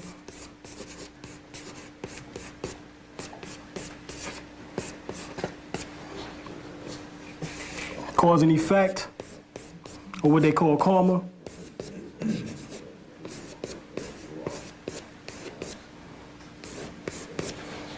One, two, three, 4, 5, 6, 7. These are supposed to be the universal laws of Tahuti. Now, the universal laws of Tahuti all tells you about duality in nature, duality throughout the universe, duality throughout the cosmic scheme of things. So it means that duality came about at the law of Tahuti. Tahuti means wisdom. Tahuti is another word for wisdom within the ancient Kemetic teachings. He was also known as the record keeper. So that means that he established a universal record called the Akashic Records. The Akashic Records means the universal library. This is the library in which that all your past lives are stored. Yes. On that picture you just held up, Yes. you said that was the yin and the yang? Yin and yang. I'm curious. Also 6 and 9. Excuse me? Also 6 and 9. Yeah, Jimi Hendrix, you know, if 6 was 9. Right. Yeah, I was just gonna ask you, why is one, I know it's supposed to be positive and negative, but one is light and one is dark. Right. It represents the same signs which I just put up on the board about the Ida and the Pingala, the black serpent and the white serpent. Right. This is the same. This middle portion right here is the middle path in which that is spoke about within Buddhism. Okay. The middle path is spoken on within Buddhism, in which that you travel the middle path, therefore you unify the opposite forces. These are opposite forces, but in the middle path, you unify both of them. This is the same signs as your lower nature and your higher nature, and you unify them at the heart chakra, or either you manifest the emergence of the lower energies into the higher energies, and those lower energies dissipate into the higher energies, and therefore you become the supreme ruler over your so-called quote-unquote earthly body. I'm glad you explained that, because feng shui have another definition. Right. You probably know about that. Yeah, I know a little bit about swing shui, you know, swing and the shui. He has another definition. No, it's the same. But no. Tell us the definition. Huh? Tell us the definition. You remember it? Not really. I read it in one of the books. It represents the balance. It represents the balance. In the house, Right. Which way your apartment is structured. Right. You know, if you have your bed this way. Right. And Right. You ain't supposed to be having no cactus up in your crib. Right. All that yeah. stuff. So you cut off the positive Right. flow of energy coming in, and you know, the bed is in a deck position. Right. It's a whole. They have a whole. If you read some of Yeah, I the know what you're books. talking about. Right. So that's why I had to know. I said, okay. Yeah, but even Because he has that same the Chinese and the dynamic. Japanese, they all refer to this as the yin and yang symbol. Yeah. You know, which is nothing more than masculine and feminine forces. The unification of the masculine and feminine forces is the middle path. That's the middle path in which that each and every one of us is supposed to be walking, is the unification of the what is called the law of opposites. The law of opposites means that you're dealing with two direct opposed positions. This is where polarity comes in at. Polarity deals with those two extremes. Good, bad. You know what I'm saying? Well, how do you merge good and bad together? You know, and that's the science in which they be all here today in order to learn, because this is what's going to take us into the realm of the out of the womb and into the mind, is the unification of those opposite forces. See, that's pretty much what they're saying too, because if you don't have things balanced, you can cut off and stop Right. a flow of positive Positive things energy, coming that's in. right. That's right. Basically what. No, Thank you. you're welcome. Well, right here, this is a picture of the heavenly force and the earthly force. And it speaks about the yin force of heaven is dominant in man, and the yin force of earth is dominant in woman. The former case, the former cause an outward penetration shape of the ligum, which is talking about the penis, whereas the latter creates an inward receptive shape, which is talking about the vaginal area or yoni. Thus, the forces of heaven and earth complement each other during sexual contact. So this is what we was talking about, is that even through intimacy, this is how you produce the light within the body, even at a greater state, because you're not just working in order to unify the forces within yourself, but you also use it in order to work it with your partner. All right? Now, this is shown right here with the unification of the same principles that I had up on the board earlier. This here is Gab, right here, this is Newt. All right, I'm pretty sure y'all have seen this picture before. But this is symbolic to the unification of the opposite forces. Okay? This is the same science in which that is spoken of within the mythology, is that at this particular time, man represented the earthly portion, the woman represented the sky or heavenly portion. You know what I'm saying? All of it is talking about centrifugal and centrifugal force. Push and pull. That's what it's talking about. That's what creates what we call the gravitational pull on us here on Earth. There is no such thing, to tell you the truth, there is no such thing as what we call gravity. You know what I'm saying? If we would pull up our chakras, pull up the Kundalini energy through our chakras, we would be able to break the so-called weak gravitational force of the planet very easily, because it's the weakest force here. It's weaker than it's weaker than any magnetic force. It's weaker than any heat source. It's weaker than any light source.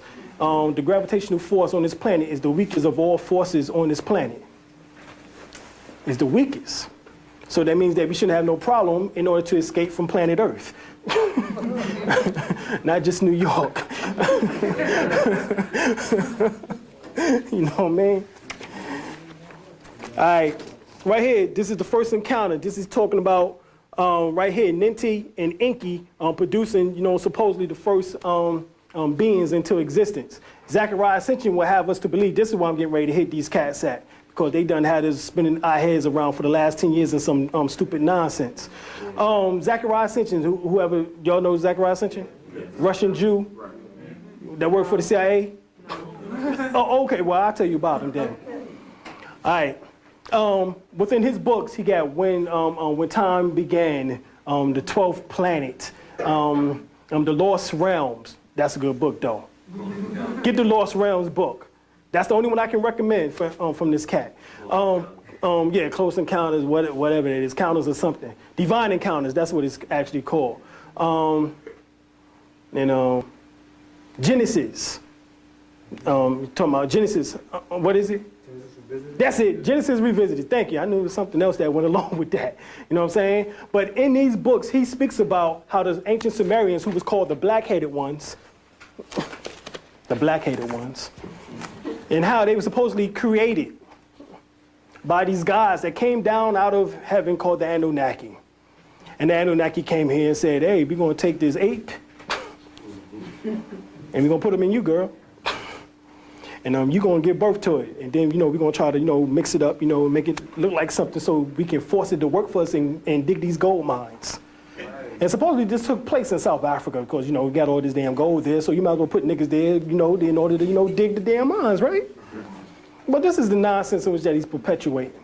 The real science is that this concept goes way further back. Sorry, remember the guy's name? Zechariah.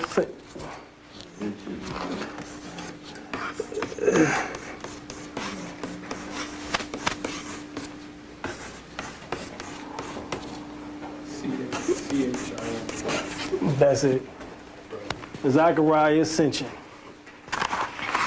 Now, what he failed to mention is the fact being that he's not an Egyptologist, he's just a Sumerian, supposedly one of the greatest Sumerian scholars. But he needed to have read Gerald Massey, who is the greatest Kemetic scholar, in which that a lot of Dr. Ben and John Henry Clark and a lot of them got their information from. Because he was telling it straight like it is. Yeah, everything is black. And this supposed to have been a white boy. You know what I'm saying? Bobby even said that he think he was passing. I said, all right, shit, I gotta agree, yo. You know what I'm saying? I know it ain't no way possible that the white man just gonna say every damn thing is black, and if he wasn't, had a little bit of something up in him. You know what I'm saying? But this comes right off the scene in ancient Kemet. You see the god Tahuti, which we just finished talking about. You see the god Khnum, who is also another form of Amun-Ra, who is the head, or the ram-headed god, which the ram is symbolic to Aries, the sheep, the lamb, the little lamb in which that Jesus became known as, because that occurred 2,000 years ago, was the end of the age of Aries, in the beginning of the age of Pisces. So he was born supposedly 2,000 years ago at the end of the age of Aries, so he took on the title of the little lamb. His fleet is white as snow. Everywhere that Mary went, the lamb should have gone. Right? So right here, we see that Khnum is forming man on his potter's wheel. Or what appears to be man. Because within the ancient Semitic text, it's not man himself, it's the Ba and the Ka. Ba means soul. Ka means spirit. So you find out that the Ba was actually Adam, the heavenly man, as he was known within the Kabbalah, Adam Kadmon, which means heavenly man. And that's why you find within the Holy Quran that you find out that in the chapter 4 of the Surah 4 of the Holy Quran, I think it's Ikram, it mentions in there that supposedly this man was in heaven. Him and Eve was in heaven. And that all of them got kicked out of heaven. The 200 fallen angels, Iblis, as they call him, the devil, and Adam and Eve all got kicked down to the planet Earth. That's in the Holy Quran. that everybody got kicked the hell out by that mug. And for real, at the same time. No, huh?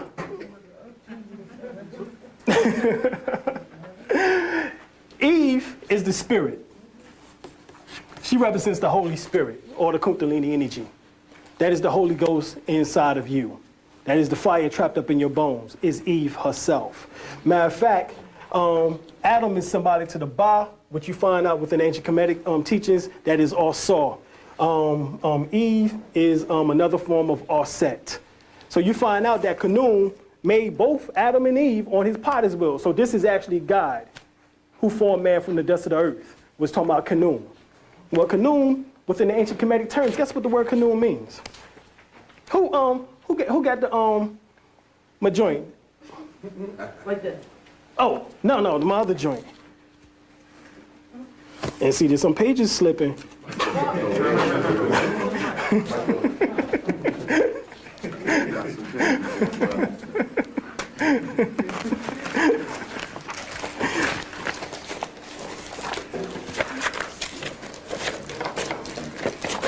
All right here, I go into it. We break down Khnum. Another name for Khnum is the Potter. Now check this out. You had a movie that was called Harry Potter. Harry, you know what I'm saying? Harry is nothing more than another form of Haru, or who is known as Hero. And with that you get the word what? Hero. Or you get the word hour. Oh, or Horus. Exactly. So this is, you know what I'm saying, this is what this is all talking about. So this is what it's talking about. That time never was when man was not. Because now we're dealing with Heru, who represents hour, who is Horus, which is time. Father Time himself. So let's get into Father Time and show you how time began with you. Time began with you on this potter's wheel. Another name for Khnum is Potter. Harry Potter is Heru, Khnum, the Potter, who made man, mine, from the celestial elements, from clay. This is the same God mentioned in the book of Genesis, the 2nd chapter, the 7th verse, and the Lord God formed man of the dust of the ground. And it is stated in the Holy Quran, 1761 through 65 verse, Adam was created from the dust. And also in the Holy Quran, 1532, that Adam was made from black mud. This black mud is talking about melanin in the physical sense, but it's also talking about dark matter or black matter in the celestial sense. Because that's actually what it was created from, was celestial properties of the dark matter. That's what this is all talking about. And your physical and your melanin is nothing more than a physical component of the spiritual soul. Okay? Y'all heard that? Yep. Your melanin is the physical component of the spiritual soul. So it's one and the same. All right? It is interesting that in Islam, Arabic, shaitan means within Arabic a thing of clay. Remember I just told you that that Satan, 200 fallen angels, and Adam and Eve got kicked out of heaven? Okay, we're going to go a little bit further with that. Set on, also representing the setting sun, meaning also the thing of clay. And the oldest myth is of Prometheus, which is talking about, Prometheus is from the ancient tale of the Minoans, as well as also the Cretans, who was the black people of the Grecian islands at that particular time. This is before the Greeks came from out them caves and came to the Cretan islands. It was actually called Cretan. All right. In other words, we had these stories way before the European came 4,000 years ago to Greece. Because shoot, they was in the caves for 2,000 years. So you know. But anyway, he fashioned man, Ka, spirit, Eve, and the Ba, soul, Adam, on the potter's wheel, and molded the bodies of the living things from the clay of earth, and gave them the breath of life, Shu. All right? And the first son of Khnum, Atum, Patar, or Atum, or Amen, which is Shu. He means, now check this out, Khnum means to create. So he was the creator of all things that are, was, and all things that shall be. Another name for Khnum is Khnuma. Now Khnuma, you're going to find out that you have, within the Dogon, they have the same God named what? Remember this. Nomo. Because see, they also got you thinking that, Nomo was, this creature. You go back, who done read Robert Temple's book, The Serious Mysteries? Bullshit, once again. You know what I'm saying? All these white boys is faking the funk and they telling you some misplaced nonsense so they can have you looking externally for something outside in the sky while they do their damage to you right here on earth. All right, we're gonna go over and we're gonna say Kanum, which means to join, to unite, and to build. Kanum symbol was the ram. Astrologically, that is referring to the conjunction of the sun and moon as star seasons in the year or during the time of Aries. All right, the constellation Aries, which is I Am, began with the sun in the sign of Aries 4,000 years ago and ended 2,000 years ago. Thus, during the time of Jesus was born, supposedly 2,000 years ago, right? And thus he was called the Lamb, the Ram. It represented also the month of April or spring, which is, called the Passover of Easter. All right, and Easter, as we know, comes from the Sumerian goddess named Ishtar. You know what I'm saying? Within your Bible, she's known as Esther. Within the ancient Kemetic text, she's known as Arset, same deity, queen of the heaven, as they call her. That they transformed the queen of heaven into a harlot. That's the whole story of Mary. Mary was the one, who was unadulterated, the mother of Mary, the virgin. While you had Mary the Magdalene, who's the harlot. You know what I'm saying? Same one, same being. That's actually the metaphysics of it, and what it's talking about. One who was represented the higher nature and the one who represented the lower nature. All right? Right here, it says bara, which, bara, what I'm saying, in Hebrew means to create. Bara. Ba-ra, within Arabic means to create. Ba, as we said, is the soul. Ra, as we know, is the sun. So the sun, soul, is the creator of all things. Well, hold on, where I tell you that the sun or this soul is within you, because, the sun is called soul law or soul of Ra. So where's this soul of Ra, soul law? Soul is located at in you, is inside of your pineal gland, in which that you can see God anytime that you want to, once you begin to realize that you are God. Okay? This is the science. So right here, it says, he helped Ra travel through the underworld each night on the solar boat. We're just talking about the pineal gland. The Kanum, or the better yet, the ancient Kemetic Egyptians associated the ram's sheer force with raw sexual energy. And thus Kanum was linked to fertility. He was linked to fertility, okay? Shukran, thanks. Thus, metaphysically, Kanum is birth, creation, and life itself. So that's when time came into existence, was when you was born.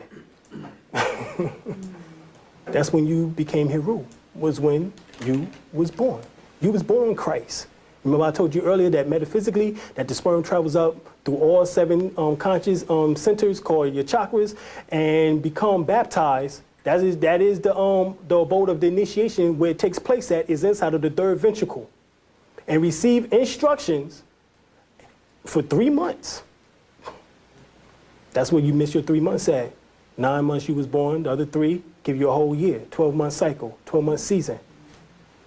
Because for 3 months you was getting instructions by the Father himself who art in heaven, which is the pineal gland.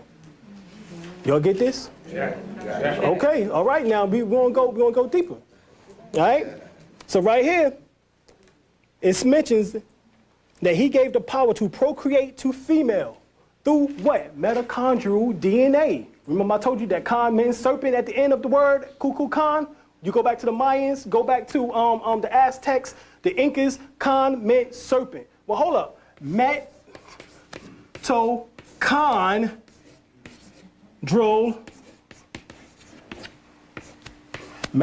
DNA. Mitochondrial DNA is the DNA in which that gives you the ability within women to do what?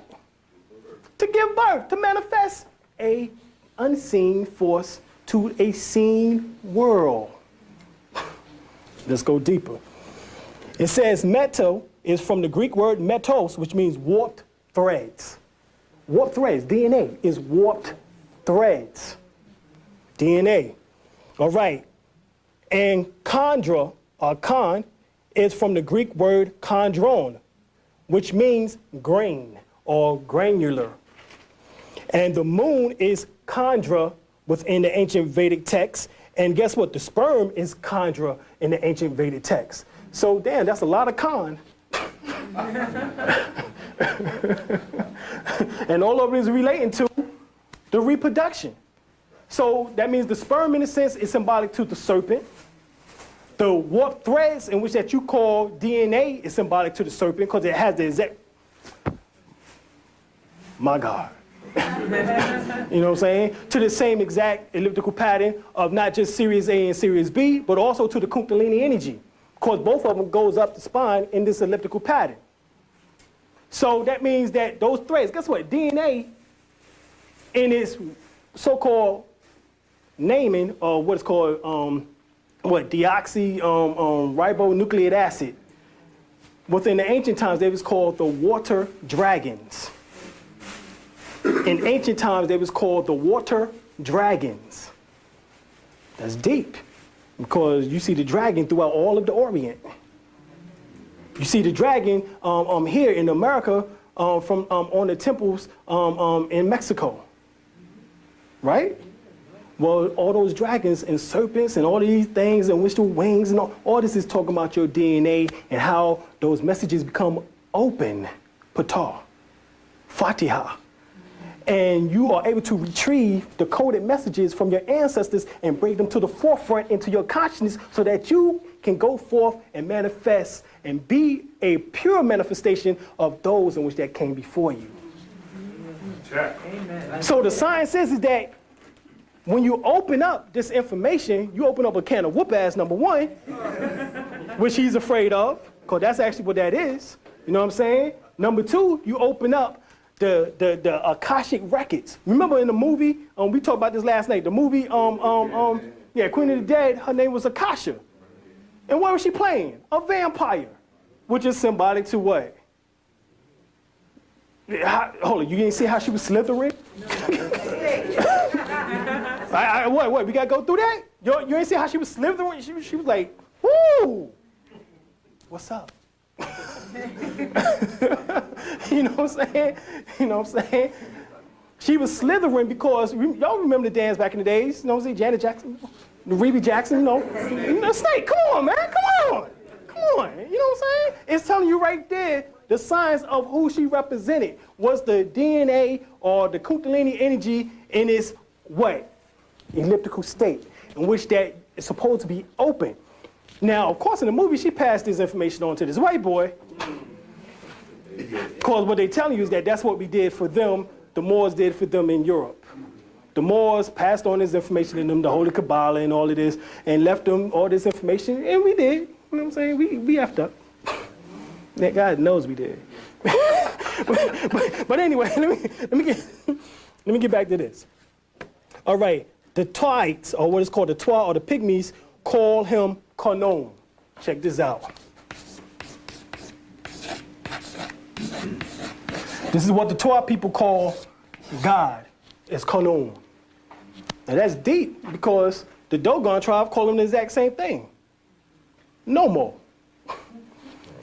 So this is throughout all of Africa, the signs of who this God was in which that brought all things into existence. It's talking about your DNA.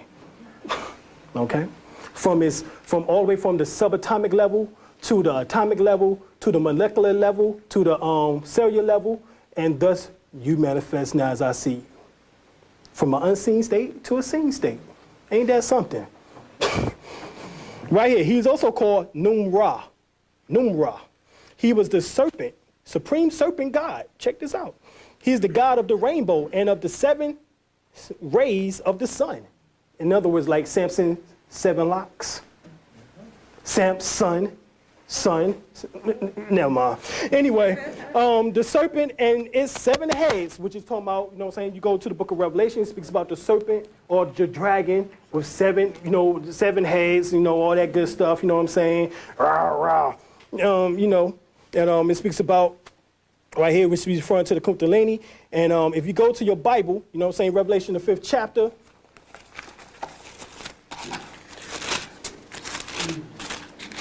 The first verse, it breaks down something real phenomenal. And it mentions And I saw in the right hand of him that sat on the throne a book written within. And on the backside, sealed with 7 seals. Huh? Oh, got you. All right, and I saw on the right hand of him that sat on the throne a book written within. This is deep. This is written within, not without. As above, so below, as within, so without, but within. On the backside, sealed with 7 seals. Hold up, we just finished talking about that it's here on the spinal column in which that you have those 7 seals or 7 chakras. This is not your backside? Hold up, it's written within, is it not inside of you in which that this, hold up, DNA is what is called messenger codes. Is that not something in which that is written? It's written by what? Amino acids. 4 base amino acids, as a matter of fact. CGAT, as is known. So this is what this is talking about. Those 4 basic amino acids correlates to who you call Yahuwah, or Yahweh, or Yehivahi, or YHWH, what is called the Tetragrammaton. So that means that these 4 basic elements is actually nothing more than the 4 letters of the divine name of God. So therefore, Yahweh did create you. But it's talking about in terms of your amino acids. Y'all get this? It's talking about how you got here. Not something spooky. You know what I'm saying? You know, ooh, you know, Twilight Zone type of shit, you know. You ain't talking about that. Ptah had 7 kanums. Ptah, the same word that we just finished breaking down earlier, father, Ptah, the opener, he has, of course, the damn book of Revelation means to open. To reveal means to open. Oh, book of Revelation spoke about the opening of the 7 seals. Oh, okay. So kanum, the opener, he has 7 seals. Or he has 7 kanums, in which honestly, they must get open too. You know what I'm saying? It's called open eyes production, ain't it? Okay, we goddamn, somebody knew something up in here.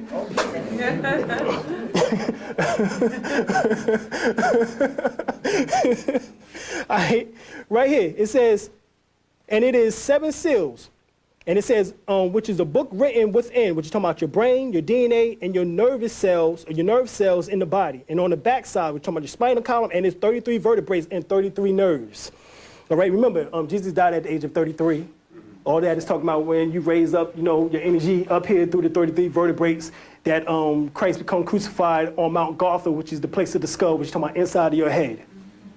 So therefore, you eradicate the lower nature and you raise everything up to the higher vibration. So therefore, you killed off and crucified everything in which that was negative. And now you are saved. Now you're saved. With the blood of the Lamb. Praise God. And the blood of the Lamb is the melanin. That's the blood of the Lamb, is the melanin. Already inside of you, so you ain't got to give up the blood. You know what I'm saying?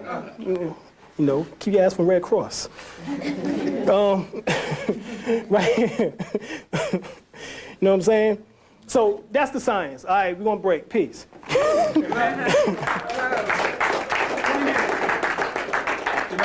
Back 20? Yeah, but you gotta say 20 minutes to block 20 minutes. That equates to a half hour. 20 minutes. So y'all make sure y'all come back. Don't leave, come back. Yeah, because we ain't getting to it yet. We got dirty on you yet. We got the real good stuff here. Y'all come back. All right, man, fix me.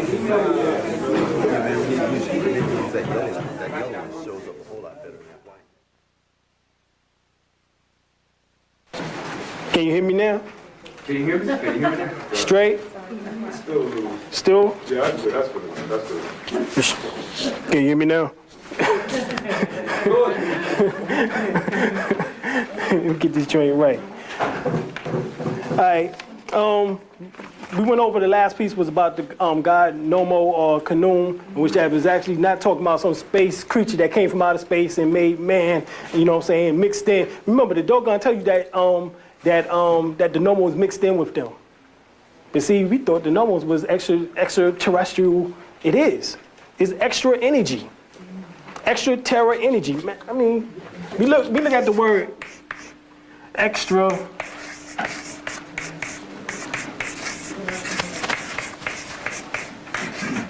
Extraterrestrial, you know what I'm saying? Word extra, you know what I'm saying? Terra, you know what I'm saying? Or better yet, terra, and then you have astral, you know what I'm saying? Extra, terra, astral. So it's extra energy on Earth from the stars, because astral means star. Star. Astral means star. So it's extra energy from the star. Well, hold up. What controls the DNA structure of the people here on planet Earth? It's Series A and Series B. Series A and Series B travel around each other in an elliptical pattern every 60 years.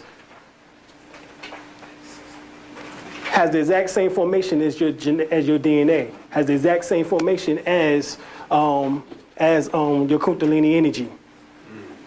The galaxy spirals in the same formation.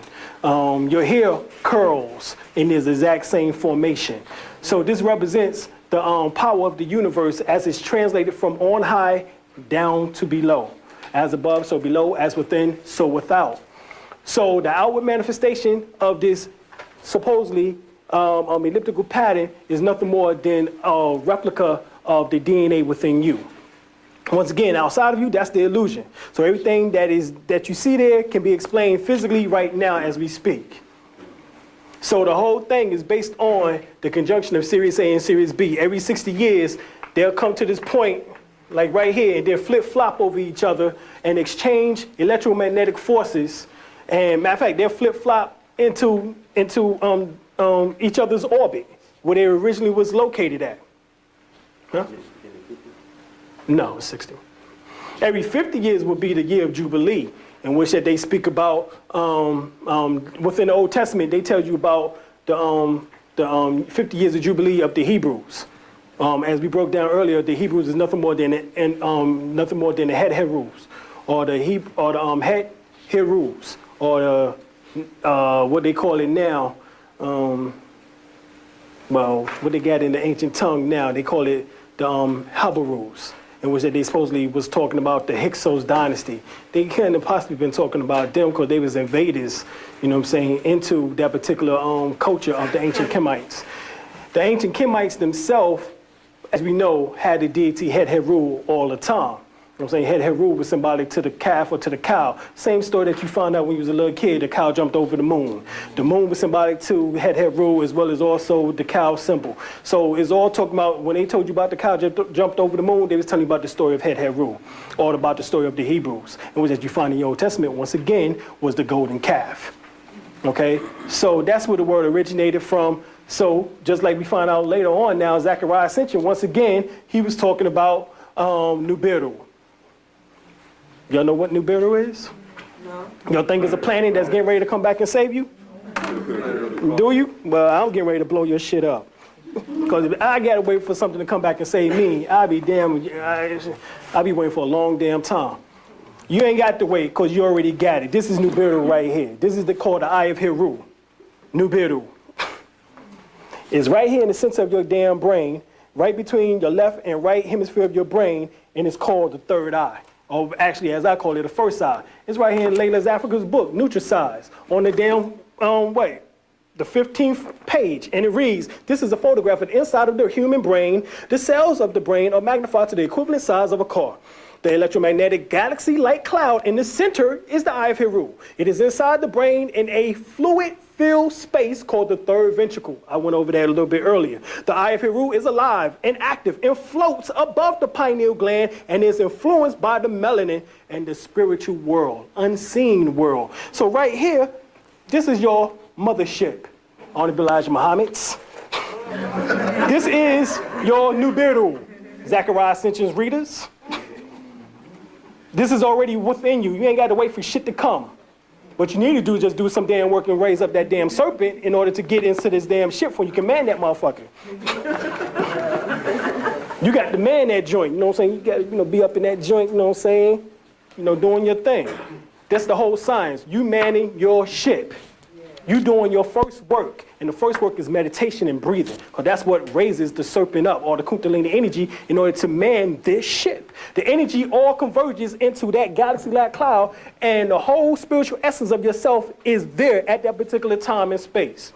In order to do what?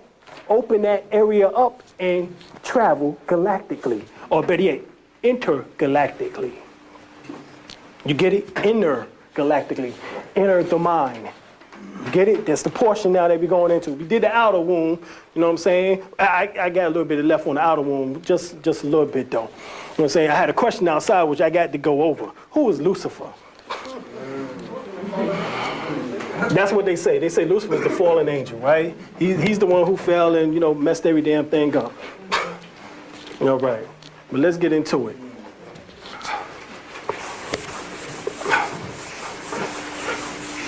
Lucifer is a Latin name, number one, so it has no relevance to us whatsoever. All right, you go back to the ancient Kemetic, or better yet, the ancient Hebrew, and you find out that his name is Uriel. You go back to the ancient Kemetic teaching, you find out that his name is Urias. Oh, yeah, I just did it right before break, didn't we? Oh, yeah, that's why.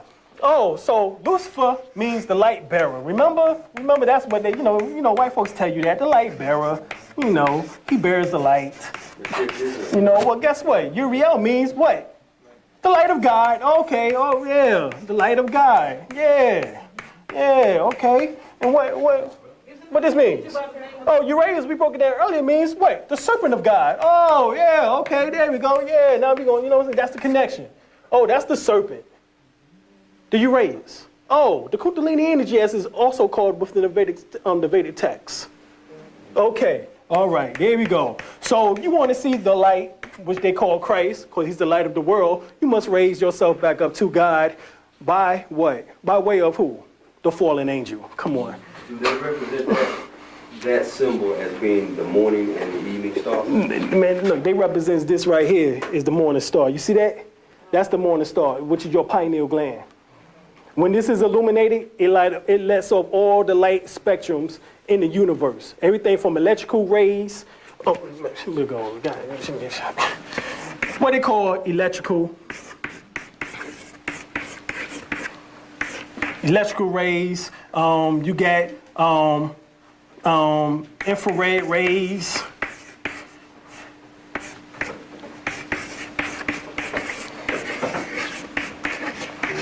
You have visible rays. You have ultraviolet rays.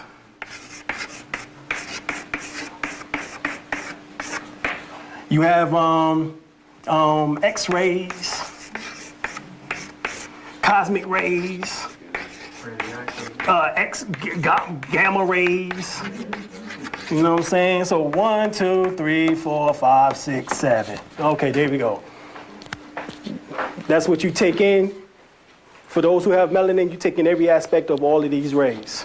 For those that don't got it, then you don't take in all these damn aspects of these rays. Meaning that you're not universal. That's damn simple. So you melanin, you take in all 7 rays. If you're not melanated, then you don't take in all 7 rays. You might take in 1 or 2. That's the reason white man only deals with radio waves, because that's electrical and television, TV and radio waves, because that's the electrical waves. He rarely deals with infrared. Matter of fact, it's the infrared energy in which that is killing his ass off right now. It's the infrared energy in which that is called greenhouse effect, in which that is getting trapped within our atmosphere. Now, the key is that it's called infrared. Red. Hold on, what color is the Kundalini in its sleeping state? Red. Red. Okay, what color is the devil? Red. Oh, now do you see this? What color is Santa Claus? Oh, better yet, Satan Claus, right? Right, come on. So now that we done put that little scenario together, let's come up with a bigger scenario. All right, so this infrared energy is getting trapped within our atmosphere called greenhouse effect, in which it is causing the earth to become what? Global warming. What is global warming is a outward manifestation of the inward manifestation within you, being that it's the Kundalini energy. So that means that the Kundalini energy is also expanded and also is being what within your body? Gathering more of this energy. So as this energy becomes more built up within you, it begins to upswell, as we said before. 19.5 degrees, remember? Upswelling of energy. Well, this energy begins to upswell and takes you through all levels of this spectrum and cause your melanin to take in all aspects of this light. Okay, well, for a person who don't have that, have a calcified pineal gland, according to Richard King, 60 to 80% of Europeans have calcified pineal glands, meaning that they can't reach spirituality no matter what the fuck they do.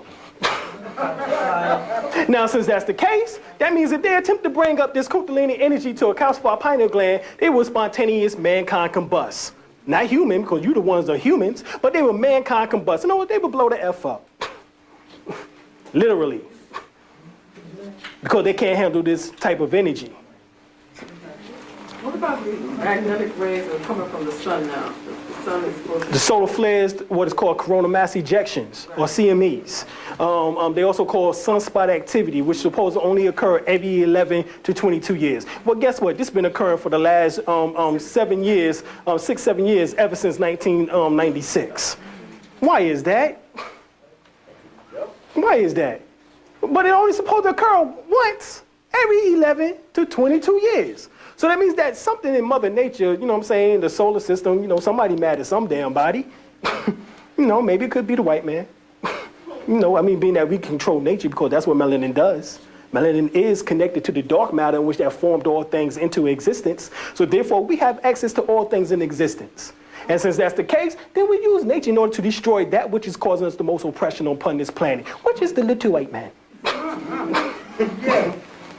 And that's what is happening. That's why 20,000 of them died 3 months ago, if you remember, in just Europe alone. Yeah. And they just gave you the figure of France. 20,000 of them just died. You know, the sun just, you know, effed them up. You know, they just croaked. You know, and that was just in France. We're not talking about in Portugal, in Spain, in Belgium, in the Netherlands, in Germany. We're not talking about in the other European countries, because they also did give up the facts that there were other counts. So, you know, we do them just like they do us. You know what I'm saying? 400,000 was at the Million Man March, remember in 95? But yeah, it was supposed to be how many? At least 2 million, right? Okay, well, we do the same thing with them. You know what I'm saying? So you say 20,000 supposedly died. Okay, well, we'll boost that shit up. It was really 1 million. And that's the truth of the matter, because, you know, they lie about their statistics and figures anyway. You know what I'm saying? That's why my grandma used to hide, you know, hide all of us in the damn back in the closet and shit. They ain't here. Ain't nobody here but damn me. You know what I'm saying? Ain't nobody here but me. You know what I'm saying? So they only count one. You know, me, my uncle, you know what I'm saying, my cousin, you know, we all back in the back like, yeah, there's only one. You know what I'm saying? That's why the CIA pumps up, you know what I'm saying, pumps up the statistics because they know that there's over 80 million of us here. They pump it up. Come on, think about it. We still talking about 30 million people. Man, they were saying that shit back in the 1960s. It was 30, it's 30 million blacks. You know what we do. You know what I'm saying? It's 30 million blacks, you know. So for 40 years, it's been 30 million blacks. I'll be damned. Somebody ain't having no kids? No, we baby's kids. Right. Ain't nobody having none? You know what I'm saying? So, I mean, you know, the CIA is more factual. You know, they will claim that there is about 80 million of us here. You know what I'm saying? Which would actually be almost half of the population. So all this, you know, letting Mexicans in was just that little trick in order to let you think that you was getting ready to be moved out of second place, when actually you still in damn second place getting ready to move up to first. But that's another story. Go ahead, Gwen. Yeah, because when I was asking about that, you know, because all of that, those rays are in the sun rays, right? Yeah. Plus, he said you have electrical, but you also, this is why they're saying the magnetic stuff is supposed to be setting off all the computers, right? All the radios going down. Because once you blow up this energy chart, none of the electrical energy is going to work. None of the electrical, for example, I'll give you a good example. Y'all remember TV? When without the remote control, before the remote control, and you just had, you know, had to turn TVs with your hands? Yeah. Okay, remember VHF? Very high frequency. You was able to turn from channel 2 to 13. Okay. Well, UHF was what? From ultra high frequency. Okay. VHF deals with visible spectrum. Ultra high frequency deals with ultraviolet light, which is black light. We'll get into that in a second. Okay, so here you is changing your channels. You know what I'm saying? You're trying to get on the frequency. UHF comes down to VH, comes down to ultra high frequency, and so therefore you move from channel 14 to channel 83. Y'all remember that? And what did you have to have? The rabbit ear antennas was what helped you get the VHF. Remember? Right? Huh? Damn right. It was a big piece of foil, or either two hangers in the back, or either just one good hanger, right? Y'all remember? There it is. You know what I'm saying? Or you know what I'm saying? Come stand over there. Hold it. We got a picture. You know what I'm saying? We got the picture. Okay, you see, you know what I'm saying? I know it ain't been that long since we've been spoiled by that damn old control. All right. So, but hold up. So, you know, that's what helped pick up VHF. So white people got straight hair just like these damn rabbit ear antennas, or better yet, they ain't got hair, they got fur. So this fur picks up VHF. All right, well, you got some curly shit. All right? Your curly shit is like that. Oh, wow, happened to be the same antenna as the back, in which that was called the ohm antenna. Oh, remember this? It was the ohm antenna that was in the back, in which that helped picked up what? The UHF. Y'all remember this? Yeah. Oh. All right, we got you. All right.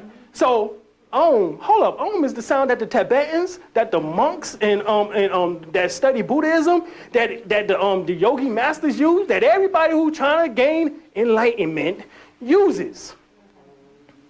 Om, om, om, om. And so that means that if we already have hair follicles in which that matches the ohm sound, that means we ain't got to do too many damn ohms. But what we do got to do is consciously be aware of the energies in which that created the universe, because this tone is supposedly has been the creator of everything in existence. Supposedly from the Big Bang, the sound in which that was produced was the ohm sound. Y'all know that? This is according to the Vedic text, or what we call now the Hindu. Okay? So that means if we already had this type of texture here, or what now is known as nine-ether, right? Y'all, you know, some of y'all might have studied Malachi's of York. You know what I'm saying? Nine-ether, as they now call it. You know what I'm saying? Six-ether, you know what I'm saying? As they call it. You know, 6 and 9, if 6 was 9, 6 is dead etheric energy, 9 is live etheric energy, universal energy. All right, so universally, you're in tune with the universe. They're dead energy, so therefore they're not in tune with the universe. That's what this is explaining. They can get very high frequency, but they can't get ultra high frequency. So therefore they can't expound past, even on a good day, crackers can't get past visible spectrum. Because guess what? Visible spectrum is the third dimension in which that produce red, orange, yellow, green, blue, indigo, and violet light, in which that makes everything visible as we now use our 5 sensors. Actually, there's only one sense in which that is touching. Is that because light touch your eyes in order to give you the ability, in order to see as it translates, turn that picture upside down in the back of your head, you know what I'm saying, which is called the optic nerve, and then put it back out to you right side up. Hey, I can see you. You know what I'm saying? Unless you got dyslexia, you know what I'm saying, you see the letters, you know, switch, you know, it depends on that. But, you know, hearing, what? Sound, touch the what? The hair within your ears, you know what I'm saying? And produced, hit the eardrum, the drum, to give you the ability in order to sound. So therefore, that touch. So everything touches. So there's only one damn sense, and that's touching. One sense, touch. There is no damn 5. Stop the lies. So that means that with this one sense of touch, you are able to transcend into higher realms. These higher realms deals with ESP. These realms just deals with SP. So sensory perception. So you would say that the Caucasians then are out of touch because they can only No. manifest, No, they in touch. third level. You know what I'm saying? They in touch with the third dimension. You know what I'm saying? We are the ones who are out of touch. So that's Because why- we're outside of the realms. Actually, even in creation, we are fourth dimensional beings already. We already are able to control time and space as we now know it. We just haven't realized it yet. We already correlate to ultraviolet light due to the fact that we already got the hair follicles in which that transform into ultra high frequencies. We're able to reach all of these ultra high frequencies through tapping into the realm of consciousness, in which we went over a little bit earlier on the board. These 7 coincides with the 7 realms of consciousness in which that I spoke about earlier. Interpersonal consciousness all the way to infinite consciousness. And we have the ability in order to tap into all those frequencies and all those conscious levels. All right, let me get back to this damn Lucifer. All right. Now, Lucifer is Latin, means light bearer. Uriel is the Hebrew word in which that Lucifer derived from, in which that actually Uriel means the light of God. Uraeus is the ancient Kemetic form of Uriel, in which that Uriel derived from Uraeus and is called the serpent of light.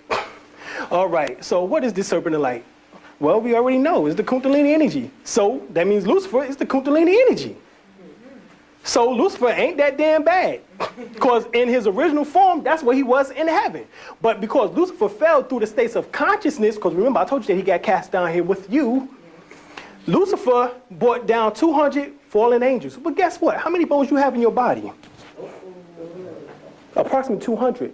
They say 206. So that means that the 200 fallen angels, or 200 fallen angels, was angels of light in which that manifested in the most dense portion of your body, is called your damn skeleton system. What controls your skeleton system? According to what Brother Geronimo broke down, Chief Geronimo broke down, is Saturn. Saturn controls your what? Physical structure, or what's called your skeleton system. Your blood, as well as also your DNA. The first place that Sirius bombards its energy from hits our solar system through the star, or better yet, through the planet Saturn. It transformed from Saturn to Pluto, Pluto to Mars, Earth, and there we are. Oh, Saturn, there you go. Satan! Oh, so Satan and Lucifer is actually 2 different beings. The light is Satan, is Lucifer, but the physical manifestation of the fallen energy itself is Satan.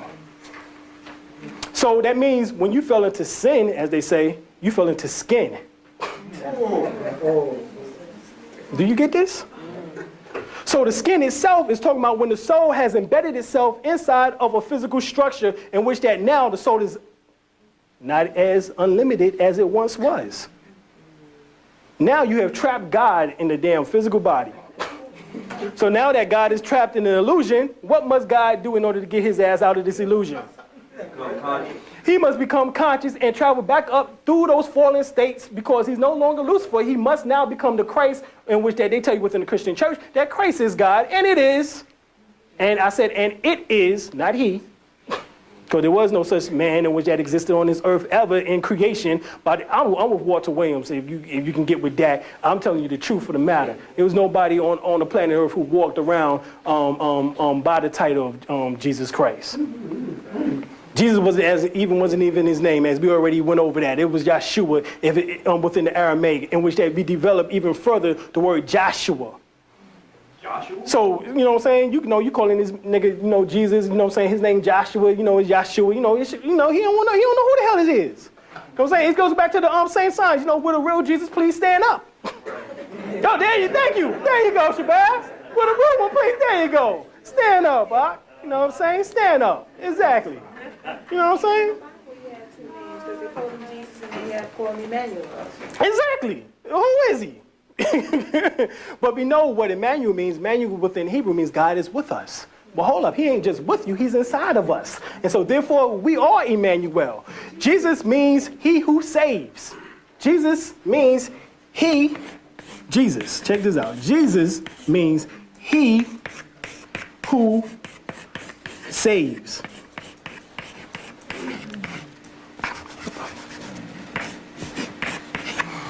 He who saves.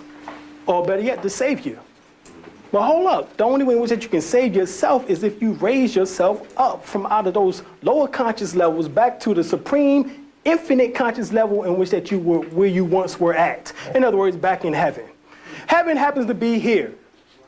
The crown chakra. This is heaven. this is hell. This is earth. Oh, once again, hell, earth, heaven. Hell, earth, heaven. Get this inside of you because this is the only hell, earth, heaven that you will ever see. Unless you create one. Because remember, this is the mind is the all is mind and everything in the universe is mental. Who ever seen the movie What Dreams May Come with Robin Williams? Oh, yeah. That is the best representation of what happens after death that you can ever watch. Everybody go and get this film. What Dreams May Come.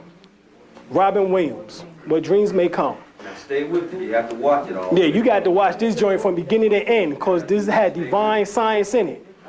I give you a little prelude, No, I ain't gonna tell too much because I don't want to spoil y'all, you know what I'm saying? For those that ain't got a chance to watch this joint. But basically, when he went up into heaven, he was able to create everything in which that he wanted. Because that's what heaven as well as hell is. It's nothing more than states of minds. In other words, conscious levels. And you ain't got to die in order to go to heaven. You can reach heaven right now and bring heaven on earth. That's the whole science. Once you reach infinite consciousness inside of yourself, you can manifest everything in which that you can think of right here and right now. This is the science. So therefore, Bob Marley was right when he made mention that heaven is on earth. You know what I'm saying? So, we go into something else. All right.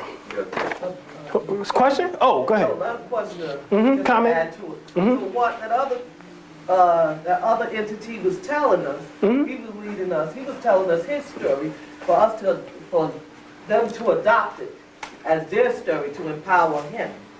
That other the flip side of us. Hold on. I gotta get this. All right, say it again. The story that he's telling using the Bible, whatever, I don't know, the Hebrew, whatever. Right. You want to go You're talking about in the book of Genesis. on any of it. He's telling them and using Jesus, he's showing, well, he have a lot of this slavery thing. He have a lot of us. Oh, I know. Okay, I know what you're talking about. So that they can give him armor to keep him in power. Well, keep him over them. Yeah, well, that's if you want to consider that the white man has some power, which he really doesn't. Because once we really awaken to the God within and actually learn how to tap into this God-like force on a daily basis, what happens is that his word begins to disappear because it's nothing more than an illusion. That's what I'm saying. So what it is that this Bible, and you see this word, Holy Bible. Remember, we put up on the board, the word holy comes from the word helios, which means sun. The word biblios, Bible, comes from the Greek word biblios, which means what? Pages. So this is nothing but more than the sun pages. This is what this is. The Holy Bible means sun pages, even within Latin and Greek. Sun pages. So that means if this is the sun pages, then who else can stand the sun? So this means that this must be a little summary of the information from the sun people, which happen to be melanated people. So that's why we can use this, but we got to use it properly. Hold on, this brother here had a question first. I was about to say, I was going to ask you, I thought biblios meant book.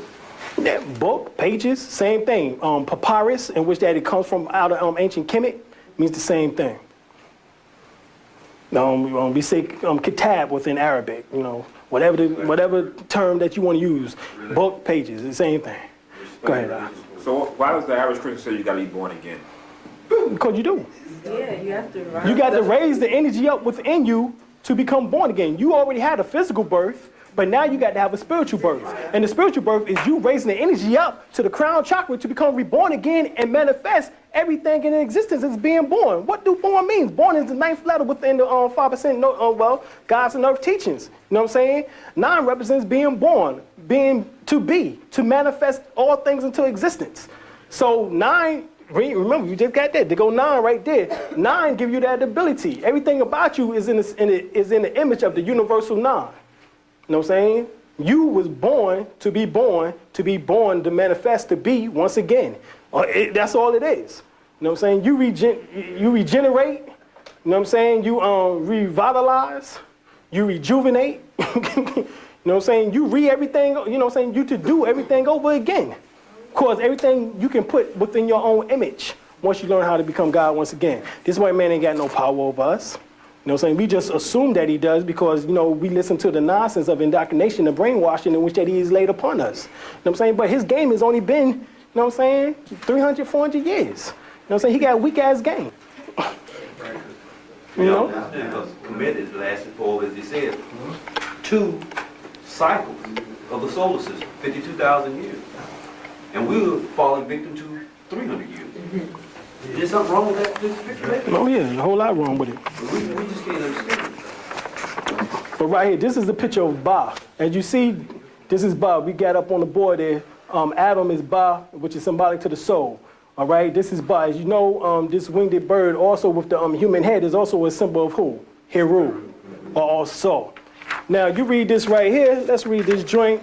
It says the Ba and the Ka was considered to be 2 primary aspects of the soul which existed within man. The Ba was represented by the bearded head of a man and of the body of a hawk. It symbolized the world soul which existed within man and the universe. This is Adam Kadmon. Adam Kadmon is the heavenly man, which is the world man, the universal man. All right? And the bird body represents the soul's ability to move between heaven and earth. Heaven, better yet, earth and heaven. It is the life-giving power of the Netaru, and the death comes to the body when the breath, Ba, exits. All right, this is the symbol of Ka. You know what I'm saying? As you see, look like some, touchdown. You know what I'm saying? You know what I'm saying? Well, let's read on Ka. All right, the Ka is represented by 2 arms held at 90-degree angles, symbolizing the animated force within the body. And the Ka is also seen as containing all the powers of creation and is the activator of cosmic forces. And a person, Ka, determines their inherited and personal character as well as their destiny.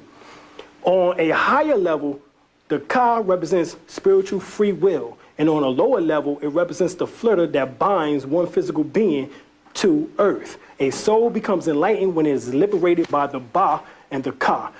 This concept has been incorporated as aspects of Islam, which we have now as the Kaaba, which you run around the Kaaba 7 times. You know what I'm saying? Then you go kiss this black stone at the corner. You know what I'm saying? That black stone is symbolic to the pineal gland, the black dot. You know what I'm saying? And those 7 circles are symbolic to the circles or the wheels of light, which is called the chakras. All right. And it's the most sacred shrine of Islamic faith. All right. All right, so I think we getting a little bit of this here. Let's see. Okay, get this joint.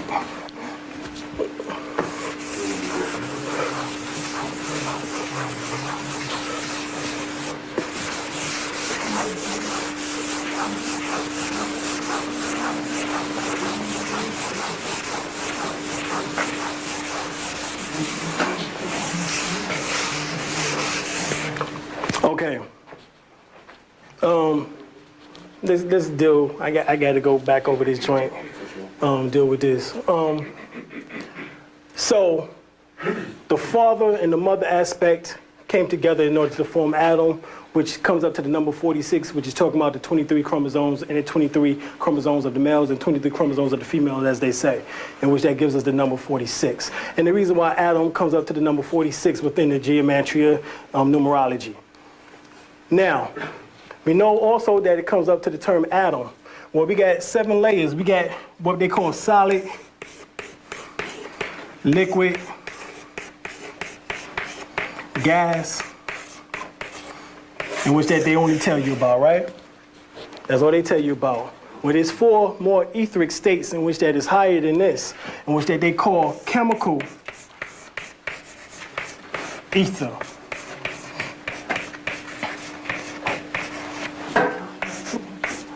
Life, ether. Light, ether. And lastly, what they call thought, or what they call mental ether. 1, 2, 3, 4, 5, 6, 7. And the reason why I'm going through all these 7 is because all these 7s are mentioned in the book of Revelations. You ever thought about why 7 keeps popping up throughout the whole entire book of Revelations? This is the reason why, because this is everything which that they actually are talking about within it, which is talking about illumination of self. Go ahead, Al. Are these different stages of being? These are different stages of being.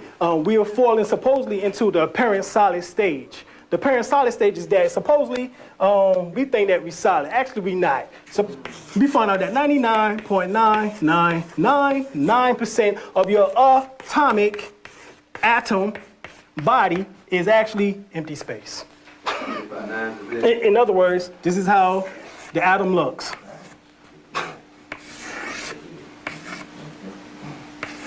So what? We carbon 1, 2, 3, 4, 5, 6. 1, 2, 3, 4, 5, 6. 1, 2, 3, 4, 5, 6. All right, so this is 6 protons, 6 electrons, 6 neutrons, which comes up to 666, which is the mark of the beast in which they claim for you to be. Because you are carbon units, or carbon beings. The white man is carbon base units, or carbon base beings. He has the basics of life, however that shit is dwindling. But you represents the whole entire universe manifested in physical form.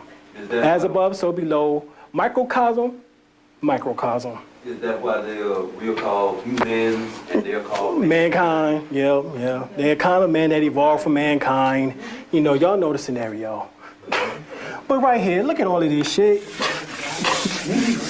Do y'all see this? What the hell is this? And you think you solid when 99.999% of your atomic structure is empty space. Or what appears to be empty space according to physicists, actually it isn't. It's potential light. It's ether. Well, so let's go back to the ether now so that we can know what this is actually composed of. Your atomic structure is composed of the higher formation of ether, which is mental ether. Mind ether. Once again, there it goes. The all is mind and everything in the universe is mental. So that means if you have the highest formation of mental ether in which that composes your cell, your atomic structure, then it means that this energy is what is manufacturing your life essence. This is the illusion in which that is manifesting you physically before me, and I before you. So let's go deeper. So this is an apparent solid. So now we can put up the parent, apparent. P, what I'm saying, E-N-T, apparent solid. Okay, well, supposedly 75% of your body, what I'm saying, is filled with liquid, or what we call, water.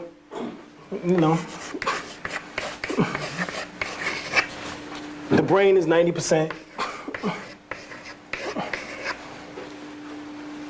You know what I'm saying? The gas is symbolic to, to the breath, to an aspect of the breath. The lower aspects of the breath, actually. Chemical ether is symbolic to the hormones, in which that flows through the endocrine gland system. For example, in the pineal gland is the serotonin and melatonin. At the thyroid gland, thyroxine. At the thymus gland, white blood cells. At the solar plexus, which is the pancreas, insulin. At the sacral nerve, which is basically the Kundalini energy, and at the root chakra, which is basically the prostate gland within males, and within the woman is the uterus, which is nothing more than this seminal fluid, in which I'm gonna get on in a second, in which that is produced by both males and females, except it's latent within the females. And I'm gonna get into that in a second on how the female actually brought everything into existence, and the male species is the degenerative male, in which that broke off from the female.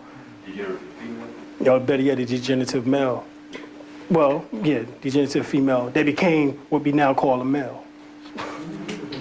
All right. So right here, you see that this is potential light or ether. Well, if you learn how to bring more light into your atomic structure, what you would do is irritate that which is unseen and be able to bring it into manifestation.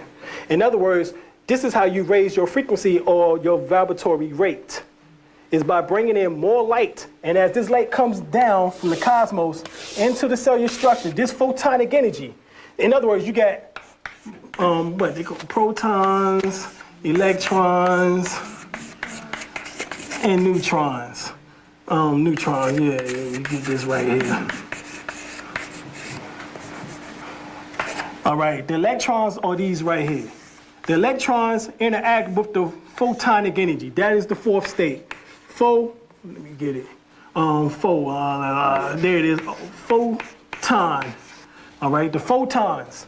These are the photons in which that comes from outside of you. Cosmic energy, cosmic rays, or what we call pranic energy. Within the Vedic text, pranic energy is the Kundalini energy, but it's external of yourself. So therefore, the Kundalini actually is no different inside of you than that which is outside of you, in which that manifests all things from the unseen to the seen state. Everybody got that? The Kundalini does that. It manifests things from the unseen state to the seen state. This is why the Kundalini energy is so important, and the reason why they made it spookified for you to be the serpent race nowadays, and the reason why they give this to this, dinosaur-looking creature that they done created up and shit. All right? So, the photonic energy, you break down the word photon, and guess what you get? Ptah on. Ptah is known as the Father. Remember we went through that earlier? Well, here go a picture of Ptah. It's off the most of. Guess what light they let off the most of? Off the sun. In other words, when the sun let down its rays every 8 minutes and 20 seconds, guess what color is let off the most? Green. Exactly. So you see that Ptah is the same being as Asar, which was both known as the vegetable gods, vegetarian, whatever term that you want to use, vegetable gods. You all seen them green. That's what that was all symbolic to. Was the fact that this green energy comes down from the sun, in which that bathed our cellular structure in this light. So this green light is healing light. This green light is light in which that helps us live on earth, because it's light in which that coincides with the chakra of your heart. Your heart chakra is the color green. The majority of everybody on the planet that has melanin was born at the frequency of the heart chakra, and you was pulled down from the heart chakra back into the pulpit. You get this?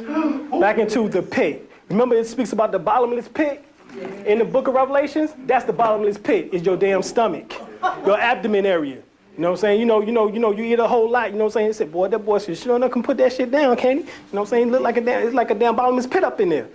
You know what I'm saying? That's where they got that, that type of folklore from. Well, guess what? This is in your Bible too. Because ain't nothing new under the sun. You know what I'm saying? So, Ptah on, which is photon, this energy comes down as cosmic rays, universal rays, or solar rays as we call it, and interacts and crosses. And this energy, just like Sirius A and Sirius B, transfers energy. So the electrons pick up the energy from the photons and switches energy in and out. Negative energy goes out on the transmitting rays, and positive energy is transferred in on the positive. You get it? So the thing is that you want positivity, you constantly absorb the light into your cellular structure or into your atomic structure, in which that is your molecular structure, which becomes your cellular structure. And therefore, your 76 trillion cells will have nothing but light inside of them.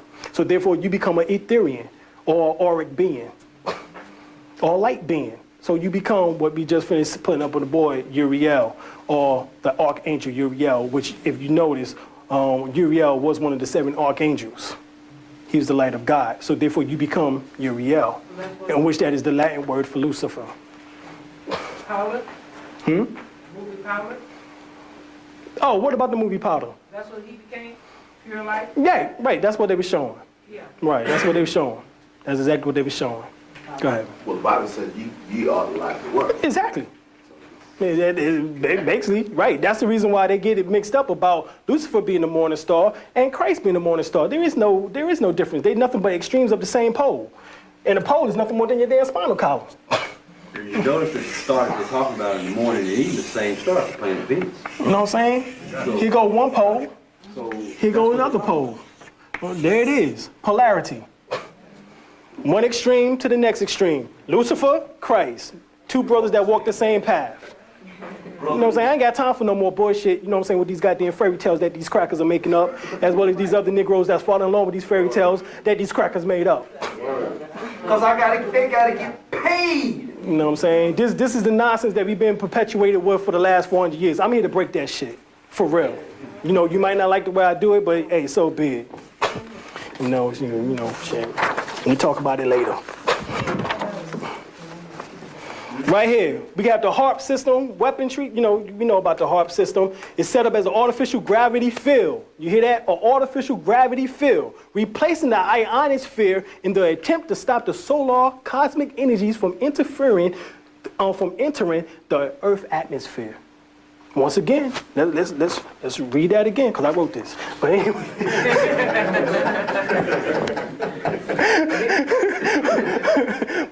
but right here, I just finished showing you, right, about the exchange of negative and positive energies between the electrons and the photonic energies. Well, this coincides right here. If they set up the HARP system and it's set up as an artificial gravity field, replacing the ionosphere in the attempt to stop the solar and cosmic energies from entering the Earth atmosphere.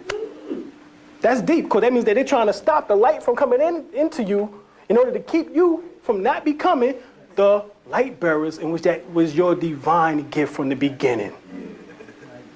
You get this? Wait, how are they stopping it? They have a HARP system. The HARP system is called High Oriole Advanced Program Project, or program, in which that is set up in Alaska. This is rows and rows. These are rows and rows of antennas and of satellites, in which that is beamed at 100 million watts. Now they trying to get it higher to 100 billion watts in order to be able to disrupt the ionosphere. Now let me tell you something special about the ionosphere. The ionosphere is the next level after you passed from the physical body. The energy in which that existed within you that whole time goes there to what is called the ionosphere, which within the folklore term would be called the realm of form. Like this right here. Okay? Right. Earth. That is the Earth. Ionosphere. Right. It is approximately 62 miles up, where it begins all the way to 3,000 miles up, where it ends. This field is where the ancestral energy goes to.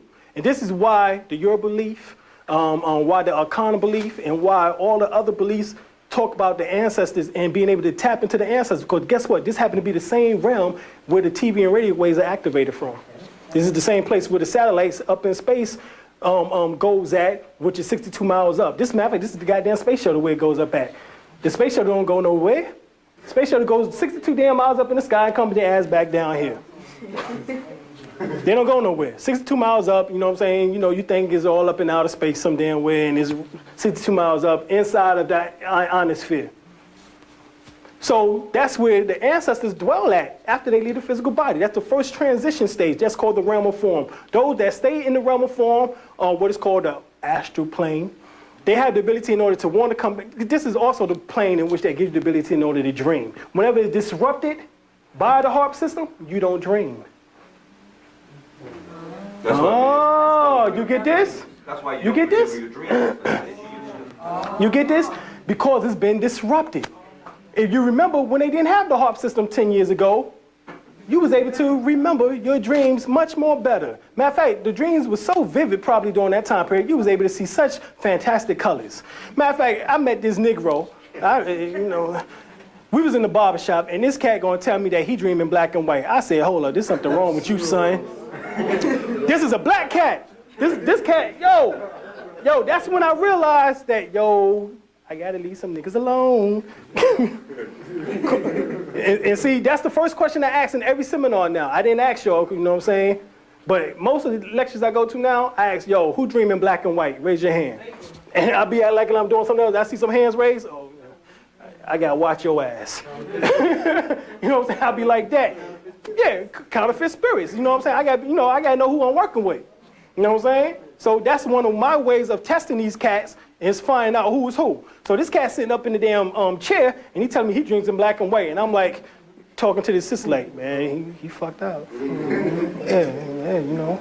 I don't know anybody who dream in black and white anymore, you know what I'm saying? You know, I mean, I can see this maybe back in the 60s, you know what I'm saying? You know, these cats watching TV, you know, Leave It to Beaver and shit. You know what I'm saying? But, you know, nowadays I can't see that. But anyway, yeah, okay, brother, you know, you sleep, you know. That's how it was, you know what I'm saying? So, you know, this is what's being perpetuated, is that this disruption by this HARP system is causing some of the brothers and sisters to dream in black and white.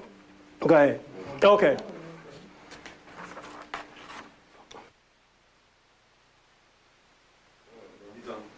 Oh. You on? Yeah. Oh, now, okay, good gosh. Where'd the light come from? Okay.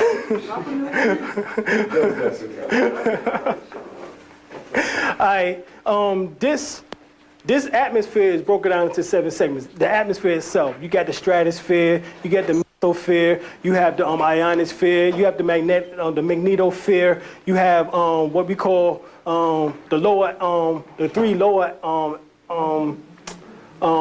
atmospheres, in which that all equals up to 7 atmospheres.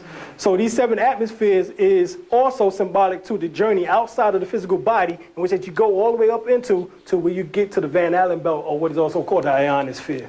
The Van Allen belt, because like you said, that is the River Jordan, in which that the souls cross over. You know what I'm saying? And that's some of the baptism or the initiation in which that you go to, if you're able to raise your consciousness high enough in order to go from there, and then you journey forth into what we call Orion and Sirius and the Draco and Arcturus and the Pleiades. Is that what you call the astral plane out of That is the astral plane. This is the astral plane. This is the plane of what was called the dream world. This is where you go to sleep at every night, and your astral body comes out of your body, which is still connected by the ether core, like Chief Geronimo broke down earlier, and you journey into the ionosphere, so therefore you meet with your ancestors. They come to you sometimes, you know what I'm saying? Yeah. And that's the reason why, because you're right there with them. But I've heard some people say you can't get back into the body. Oh, yeah. I always get No. Hold on. I'll tell you. No, sometimes it's difficult based on how much you have eaten before you practice the actual exercise. You know what I'm saying? Well, if you naturally born with it, then that's a blessing. But some people got to practice it. You know what I'm saying? And sometimes they eat too much before they go to sleep. So therefore, it is a hard time coming back into the physical body, because the physical body is gross. You know what I'm saying? Is gross and dense before that damn food. You know what I'm saying? In the body. Go ahead. Aren't there gatekeepers that control these? Yeah, watchers. Yeah. But still, they're nothing more than entities in which that never got a chance to incarnate in the physical body. However, they sympathize with the incarnation of those in the physical body, because they know that this is a hard damn job. Go ahead.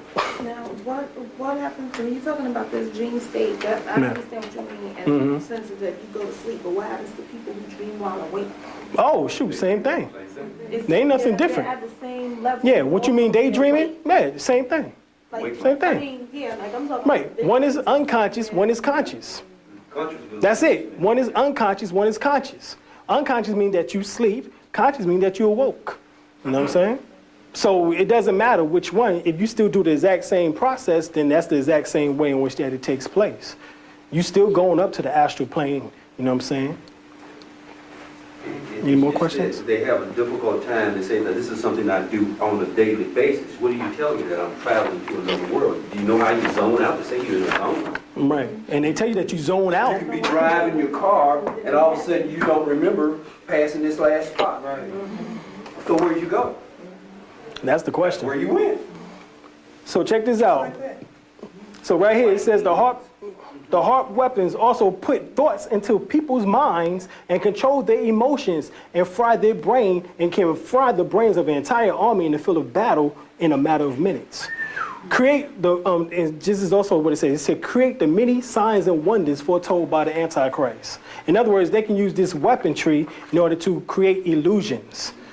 For example, if you want a UFO to come out the sky, well, you ain't gotta do nothing but fake it with some, holographic imagery from this HARP system, and your niggas believe this shit because of the simple fact that's what you've been taught in these goddamn books. So therefore, you be out there on top of, like on Independence Day, on top of the goddamn roof, with the picket signs and shit, talking about, we waiting for you, we waiting for you. Right. You know, the same thing happened with, on the joint, you know what I'm saying? Boom, get your ass going up. But anyway, right here, it also renders nuclear weapons and their delivery systems obsolete. All right? So this is what some of this heart system nonsense does. Let me see here. Oh, go ahead. You mean the heart can knock out the nuclear weapons? Yeah. The heart can knock out the nuclear. Yeah, they control the weather. Right, it controls the weather. Right, it can control the weather as well as also control the moves in which the weather itself affects your moves. Right. The moon force affects your moves. So they got 40,000 people in Right, Iran? right, exactly. You just said What a it. big accident. Right. The earthquake was caused by the HARP system. Yeah. This has already been publicized, you know what I'm saying? Matter of fact, my boys from Frontline Magazine, hey, they put it out, you know what I'm saying? So this is nonsense in which that is being perpetuated by this system. You know what I'm saying? So it can also control the minds of people. That's what I'm most concerned at. Because, you control the emotions and the mind of people. You know what I'm saying? These people run around believing any old thing. You know what I'm saying? That means you ain't got to even do nothing in order to work the plan around brainwashing anymore. You ain't got to put out no more books. You know what I'm saying? Like David Icke and, Zachariah Simpson, none of these other people. Now they can just make you believe what they want you to do. And this is the... How do we take back our power? This is it. Here we go. Start on Sunday. Now we go. Start on Sunday. Now we go.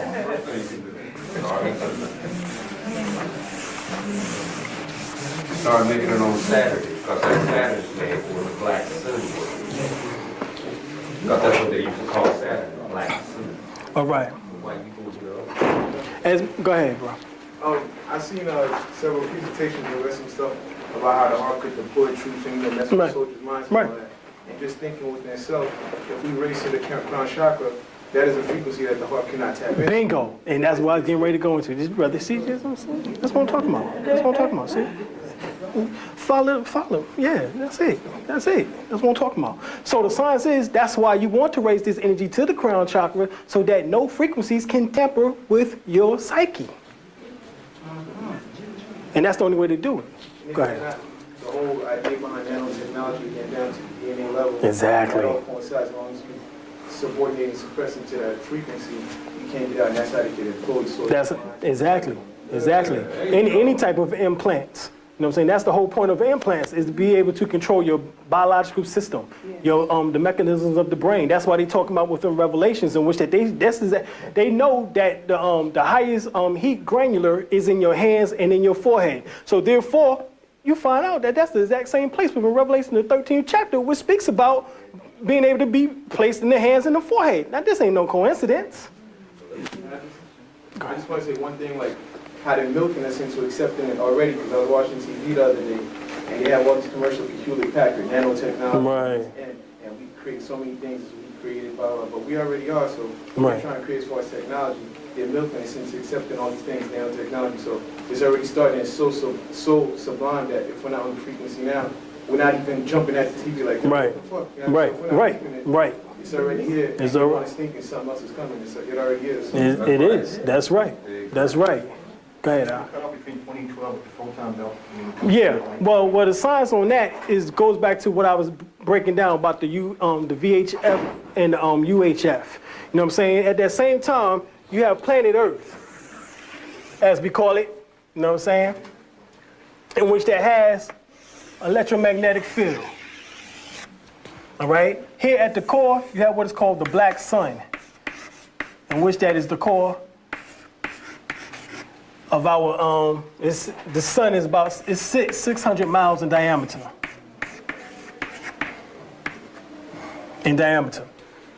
It's composed of carbon, diamonds, gold, and other crystals. That's what this core is made out of. Who's seen the movie Core? Y'all seen? It shows you all in there. Amethyst stones all over the damn place. Damn, skyscrapers tall. You know what I'm saying? All types of crystals and everything. They know. They telling you the science already. So the thing is that this sun, which is what is called the heartbeat of the planet Earth, this is the Kundalini energy of the Earth itself, is being sped up. At one time, it oscillated at 7.83 hertz. Now it's oscillating at 13 hertz. And once it reached 14 hertz, then the planet itself would jump into a new frequency. Now check this out. Remember I told you VHF comes from channel 2 to channel what? 13. And VHF. Then UHF comes from channel 14 to what? 83. So that means that we're jumping into UHF mode. So hold up, what happens when we in UHF mode? Then your melanin will become a super ultra conductor of electromagnetic energy. Therefore, you not only will be able to tap into the highest energy states which that be put up on the board, but you'll be able to transform them into even higher energy states. Because there's energy states in which that's going to be higher than those by the time this shit is over with. Everybody getting this? Yep.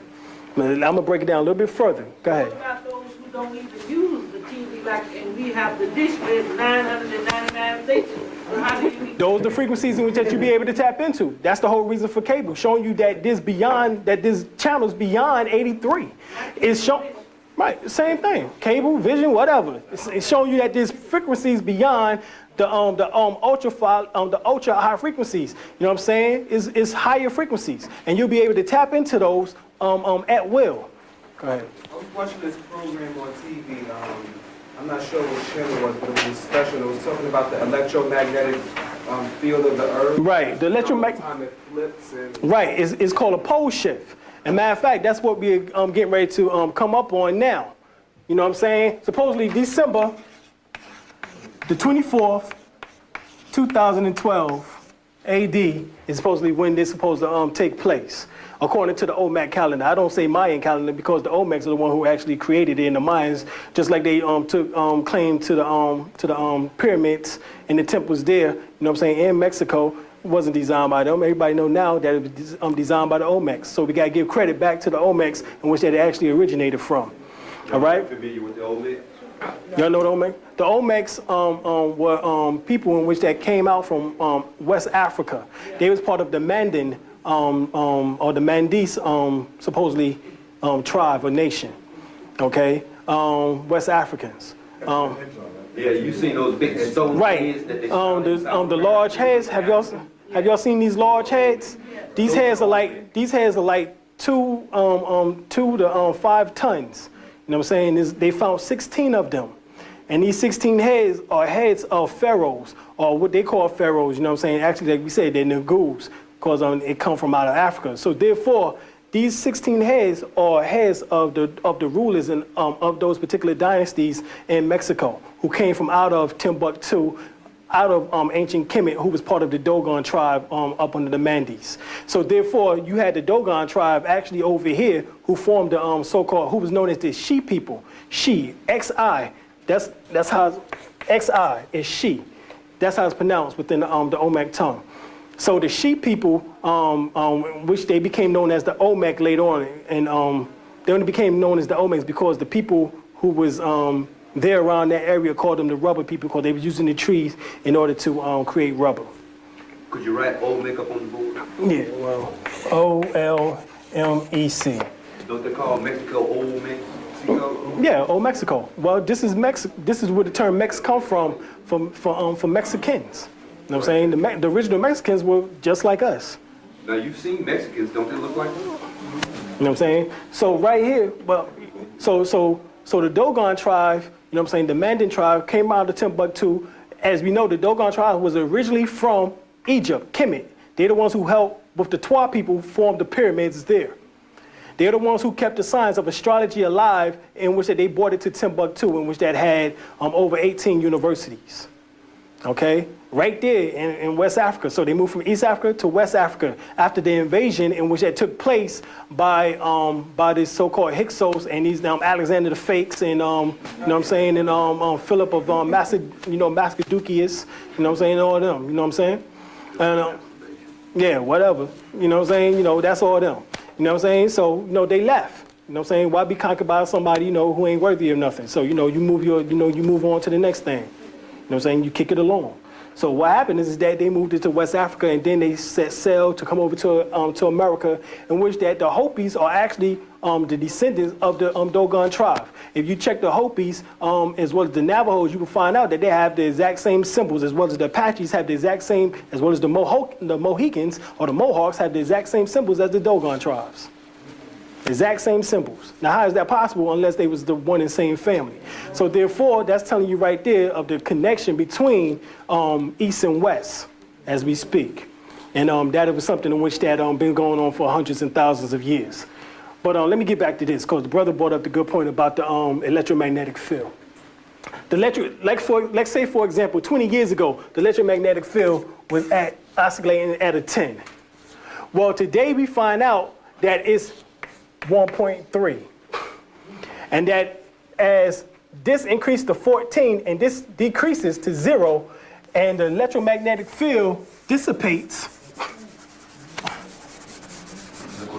we're going to create what is called, this is what creates what is called 0 point.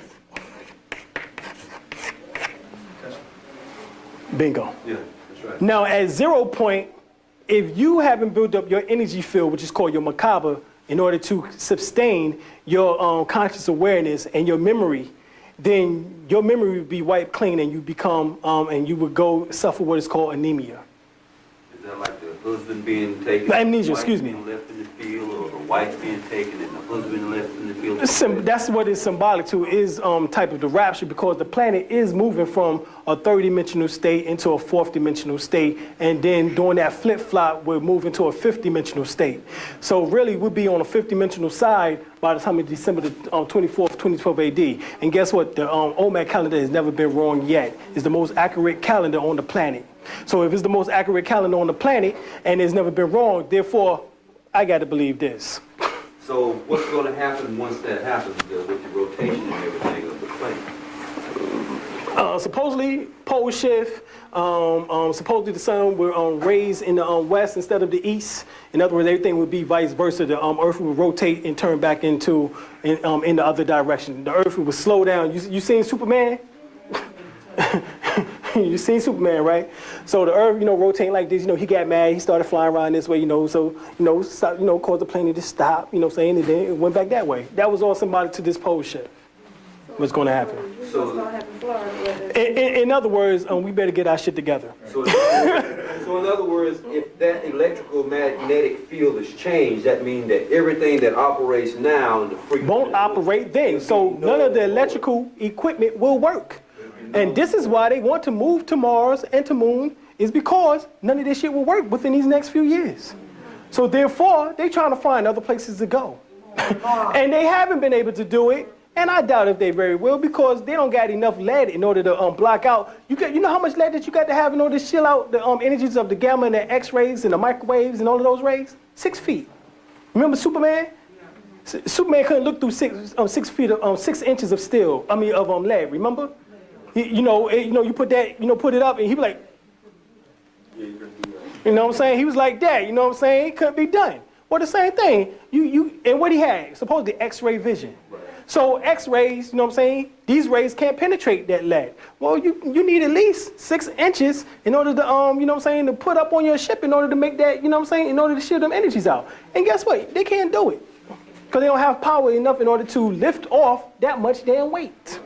So would that be one reason why they would put lead in the water? Well, I don't know about the lead in the water. That was there because, they just evil and vindictive like that. Rather down the lower nature. You know what I'm saying? Keep you in your lower nature. That's probably the aspect in which that they want to do it at. Because, see, Saturn represents... Saturn represents lead. And this is supposed to be Satan. Remember Saturn? So supposedly, lead represents the most dense metal on the planet. So... therefore, one of the most dense metals. So if I'm trying to... Fluoride is the mind control agent, from MK Ultra and MK Delta program back in the 1950s. The CIA designed that after the OSS people from out of the Nazis came. They was brought over here after the Nuremberg trials, and they was brought over here after the 1940s into the 50s, and they guess what they put together? NASA and the CIA. NASA is the same. NASA is the same word as Nazi. Same damn word. NASA is Nazi. You know what I'm saying? Same word. So they brought the damn Nazi program over here and got us caught up into this nonsense of them going to the damn moon and Mars, and they can't do it. And haven't done it. You can mention about lead. Yeah. We have lead paint. Right. Supposedly. But now they're finding the lead paint. The kids ain't even lead paint. They're getting the lead from the carbon monoxide. Well, you know, they tell you lead pencils. No, from the gas of the car. Yeah, the fumes from the gas of the car, lead, So yeah. it's more airborne and not out the paint, but the people are getting it. Right. But they're Yeah. saying because melanated people absorb more. Okay, now, That's it. let me explain something else that they're doing. You seen, as Brother Alim was speaking about the HARP system. Well, if you go out in the morning, about 8 or 9 o'clock in the morning, and look up in the sky, you see these planes flying over, and they leave this trail behind. Chemtrail. Okay, so if it can be inhaled, so I'll introduce lead that way. So I'm gonna get you anyway. And again, lead is the heaviest base. Saturn on this positive represents diplomacy, tact, organization. On this negative side, it represents deception and deceit. So what do you think is going on there? So I keep pumping that with you, I keep telling you not to trust my fellow man of color. So we create more deception and deceit amongst our own people because we're absorbing all of this. And this is what the problem is with us. We're being usurped and used in some of the most sinister ways that can be imaginable.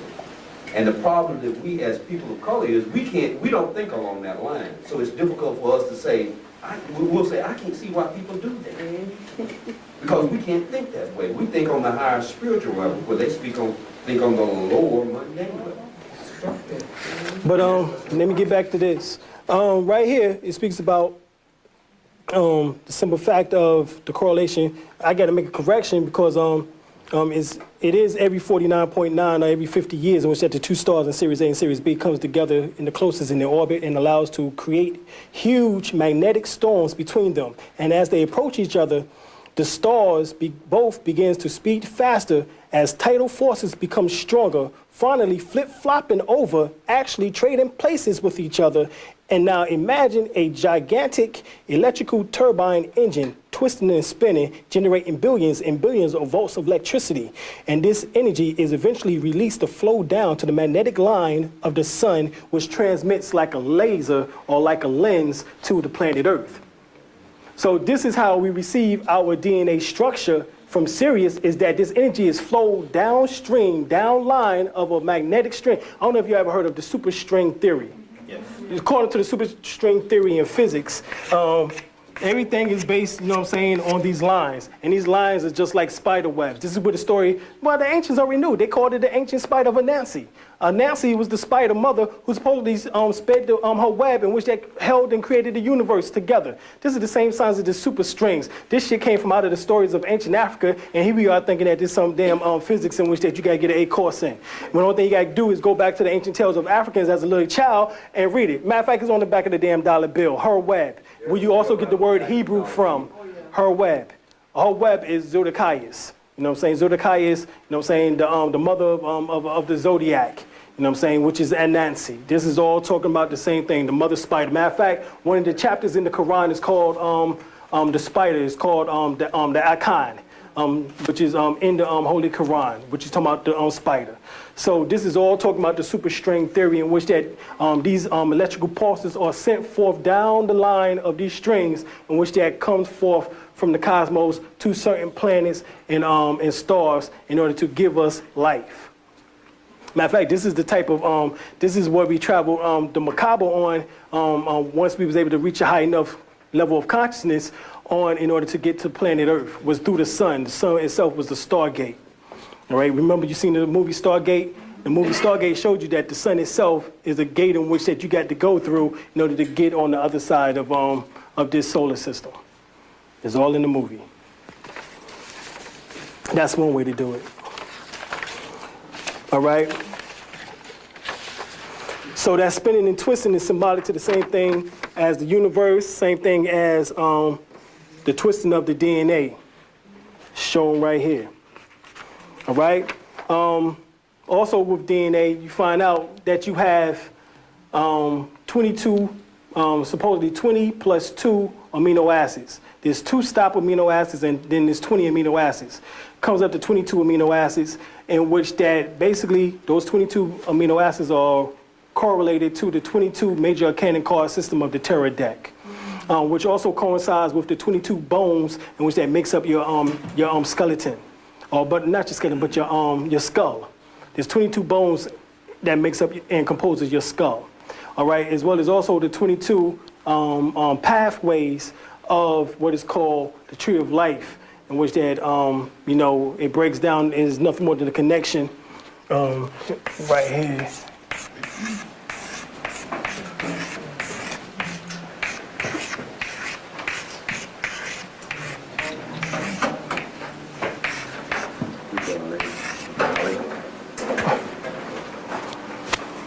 Hold on. Okay, here we go. You want to put it down? Yeah.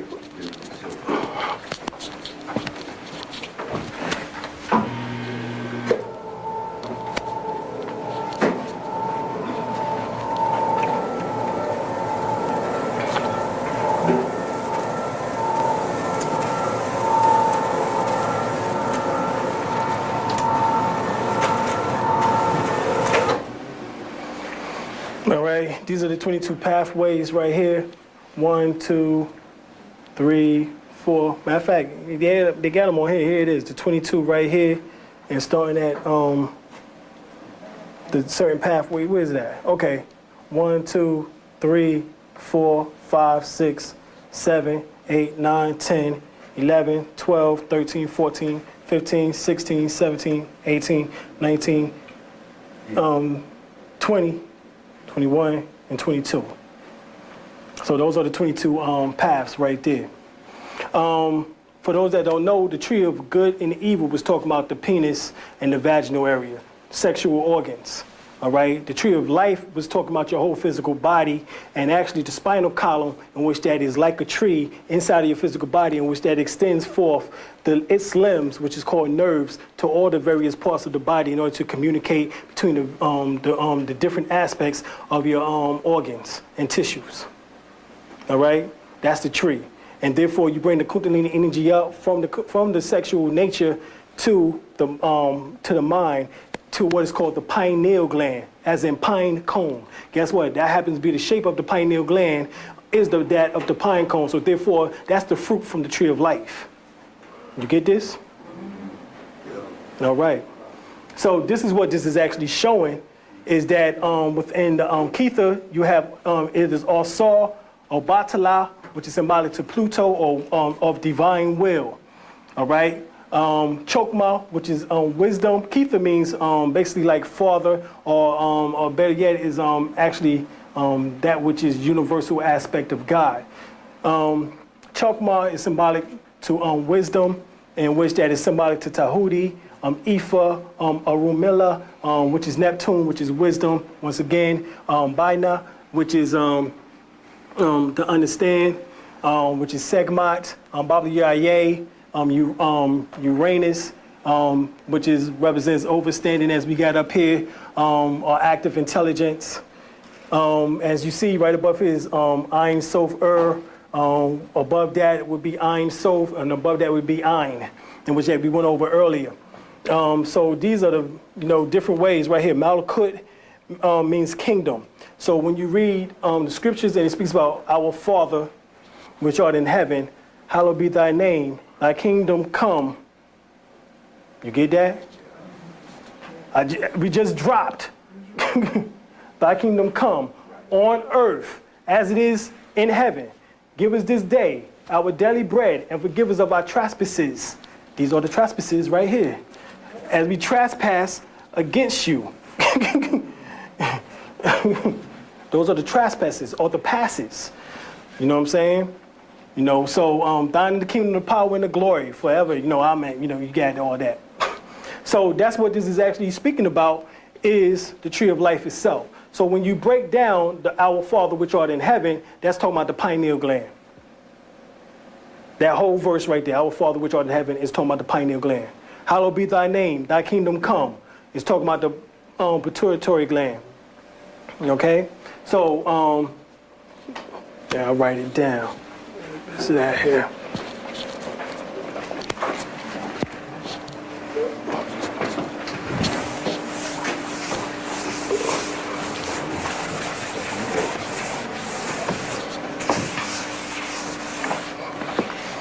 All right. Remember, our father is Ptah-Ra, our father, which is symbolic to the photon on, which is also symbolic to Ptah-Ra, our father, which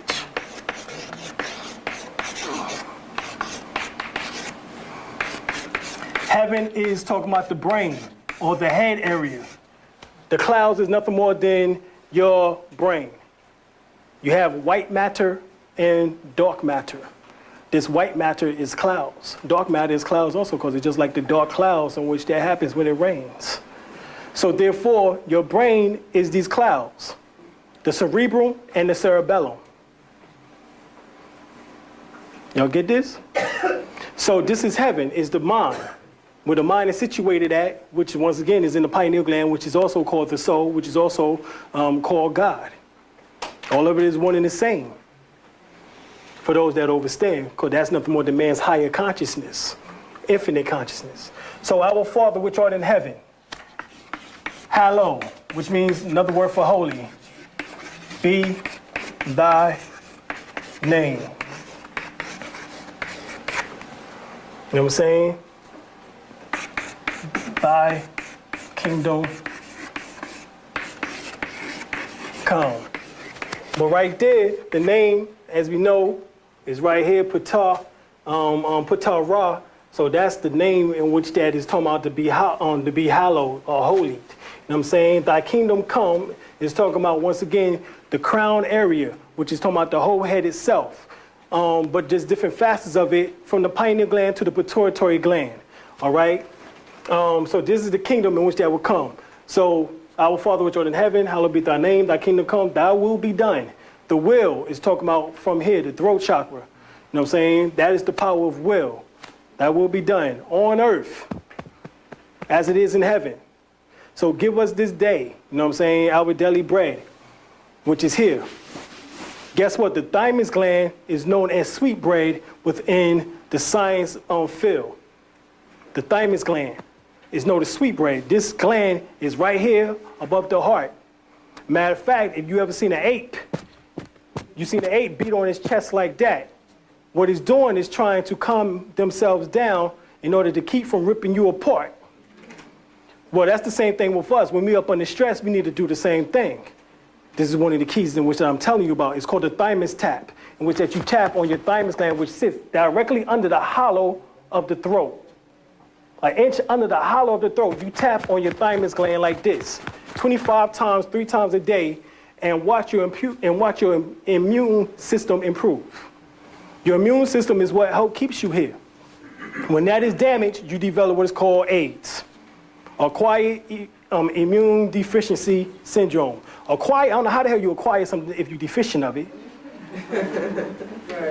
But that's their way of saying something there. Psychopathic way of saying. Yeah, that's something in which that they saying there. You know what I'm saying? But you tap on your chest 25 times, 3 times a day, and that will help return and regenerate the thymus gland back from the condition of atrophy. It's atrophied after the time of puberty. So therefore, you want to be able to do that on a daily basis because that will help produce more white blood cells, build up your defense system, and help you extend your life here. This is what's called sweet bread. So when it says, thy kingdom come, thy will be done on earth as it is in heaven, give us this day our daily bread, is talking about here. Okay? What's the rest of it? Thy will be done. Thy will be done on earth as it is in heaven. Give us this day our daily bread, and forgive us of our trespasses as we forgive those that trespass against us. Lead us not. Now that is talking about right here at the solar plexus, and that is the trespasses, because it's right here in which you pass from the 3 lower chakras into the neutral zone, which is the heart chakra, passing from the emotional state into what is known now as the desired state. That's represented right there in that little chakra. That's it right here. Right there. What's called Tiffer. This is Hiru, Shago, You know what I'm saying? That is the solar plexus. That is what that is talking about right here. Okay? Pineal gland, left hemisphere of the brain, right hemisphere of the brain. Yep. What is called, quote unquote, the black dot or Darth, in which they get the Star Wars saga Darth Vader from. You know what I'm saying? This here is the middle pillar, which is actually called the backbone of Osiris, the Djid. We get the Jedi Knights from. You know what I'm saying? This is the solar plexus. This is the navel chakra. This is the genitalia. All right? These right here is nothing more than other chakras from front to back. I'll go over that in a minute. So therefore, you got 10. 1, 2, 1 is at the sacral. 2 is right here at the kidney area. 3 is right here in the middle of the heart. In the back of the heart. 4 is right here.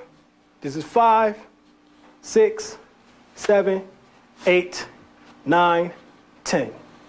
Bingo. So once again, the tree of life is inside of you. You ain't gotta go outside in order to look for it, and ain't no Jew coming to tell you. All right? So this is the science of all of this. All right? Let me get on to something else, because I'm wasting too much time on everything else here.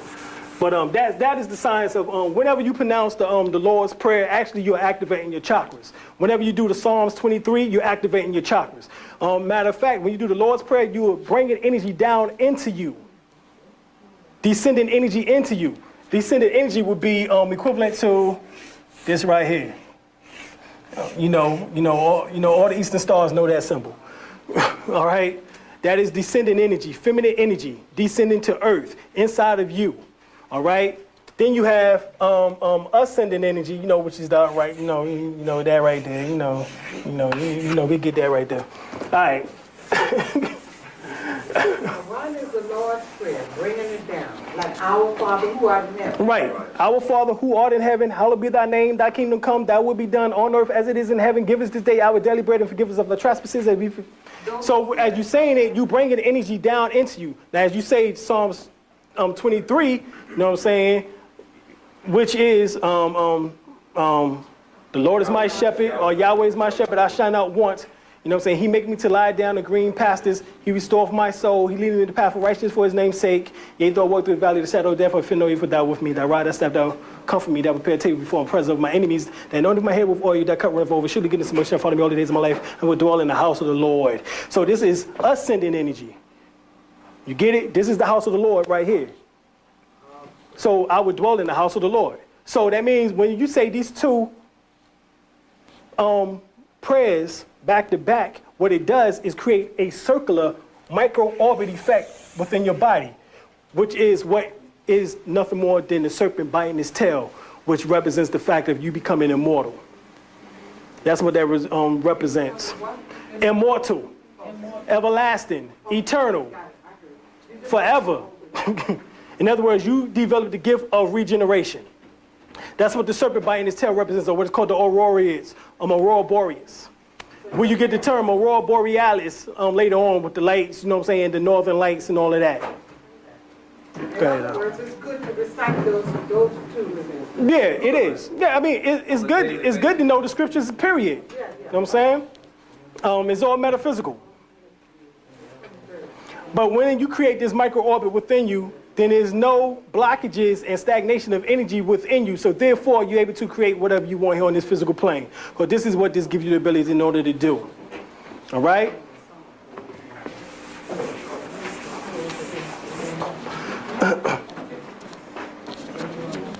Excuse me. Yes. I told him where to find the 23rd. It's in the Psalms. But he wants to know where Psalms 23. He wants to know where the Lord's Prayer to find The Lord's Prayer is in Matthew 6, right. 6:9. 6:9, right. Matter of fact, that's where we were reading from a little bit earlier. As they asked the rabbi, they said, Rabbi, how should we pray? Teach us how to pray. And he told them the only prayer that you need to pray is the Lord's Prayer. He says in 6:9, Matthew. Because what you want to do is bring energy into your body. The only time you want to release energy is when you're doing a healing. You get this? Yes. It balances and creates a micro-orbic effect. In other words, within the ancient teachings, it tells us that in order to be able to recycle energy and to rejuvenate ourselves, you must create a micro-orbit effect within you, because that micro-orbit is the same as the macro-orbit. As the sun goes around the 12 zodiac signs, then you want that energy to go around your glands, your 12 glands. And your 12 glands would be your pineal gland, pituitary gland, your thyroid glands, which is also the parathyroid glands, your thymus gland, your pancreas, your spleen, your liver, your prostate gland, you know what I'm saying, within the male's uterus, within the woman, your sacral, you know what I'm saying, gland, which is the 8 divided cells of mitosis, as well as also your kidneys. So those are symbolic to the 12 organs, which is the 12 planets within you. Symbolic to those 12 planets. And matter of fact, as we go into, Revelation 12 chapter speaks about us moving from the 7, you know what I'm saying, number 7 to the number 12. If you go to Revelation, the 12th chapter, it speaks about moving from 7 stars to 12 stars. And those 12 stars are talking about certain organs activating within you. Like your lungs reactivating, your spleen reactivating. The 12th chapter. Yeah. Matter of fact, we go to I got it. You go to Revelation, the 1st chapter. Right. The 1st chapter speaks about 7 stars. All right. Right here, Revelations, the 1st chapter.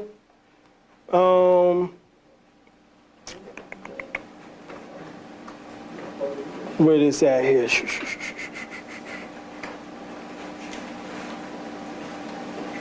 Revelation, the 1st chapter, and we see here that, what is his name? Seven spirits. The 7 stars. 7 stars. Yeah, that was in the right hand. And he that had, okay, this is the 16th verse. And he had in his right hand 7 stars. So then you go to Revelations, the he is the Son of Man, which is actually symbolic to Melchizedek or Michael or Jesus, which is actually you. All right. Those 7 stars are nothing more than the 7 chakras. Then you go to chapter 12, and it speaks about, and there appeared a great wonder in heaven. A woman clothed with the sun, which is the sun is nothing more than the, which is nothing more than the halo, in which that develops, or what is called the sun disk, Atan. This is a picture of the woman clothed with the sun. Right here, this is the same thing. We read it, and there appeared a great wonder in heaven. And woman clothed with the sun, and the moon under her feet. And upon her head was a crown of 12 stars. See the 12 stars? So now we move from 7 stars to 12 stars. So that means that soon we would develop out of a 7 chakra system into a 12 chakra system. So therefore, you'll have certain organs in which that is becoming reactivated within you right now. There's 2 particular glands in which that is becoming reactivated also, is what is called the barytheric gland, in which that Malachi York speaks about, which is a gland that sits right up on the head in the submental area of the chin. Another one is a gland in which that Deborah Blair speaks about, in which that is called the kingdom, or the king chamber, in which that is a little hole right here at the roof of the mouth, in which that is like a mound. And in the center of this mound is a hole in which that leads, the passageway leads up to the pineal gland. So that means whenever you speak or whenever you do deep meditations with certain breath, this air goes up through that passageway and massages the pineal gland, therefore making you be able to see God himself much more quicker than the average person who doesn't have that gland. So therefore, this is the gland in which that was given to the sons and the daughters of God. Less women have it, more men have it. Europeans don't have it. Okay? Sorry. Yes. The gland. This gland, okay. I can't show you the gland. I mean, I got one in my mouth. I would show it to you, you know what I'm saying? But, you know, everybody can't be up in my grill. You know what I'm saying? But, barytheric.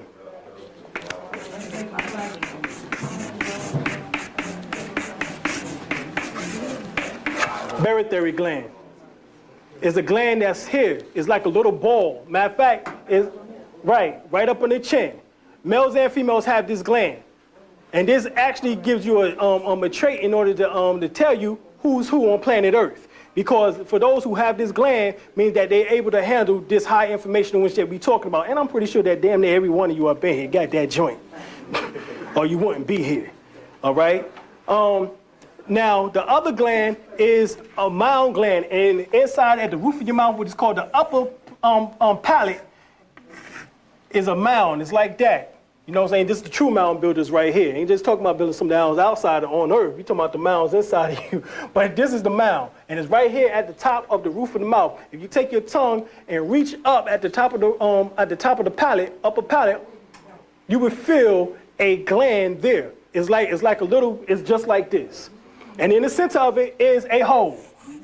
And this hole is a passageway in which that leads to the cavities of the sinus cavities of the brain, in particular the third ventricle, in which that the pineal gland oversees the third ventricle. So therefore, you are in direct contact with God Himself. Yes. Well, because it's How? soft. Is that root gazing right there?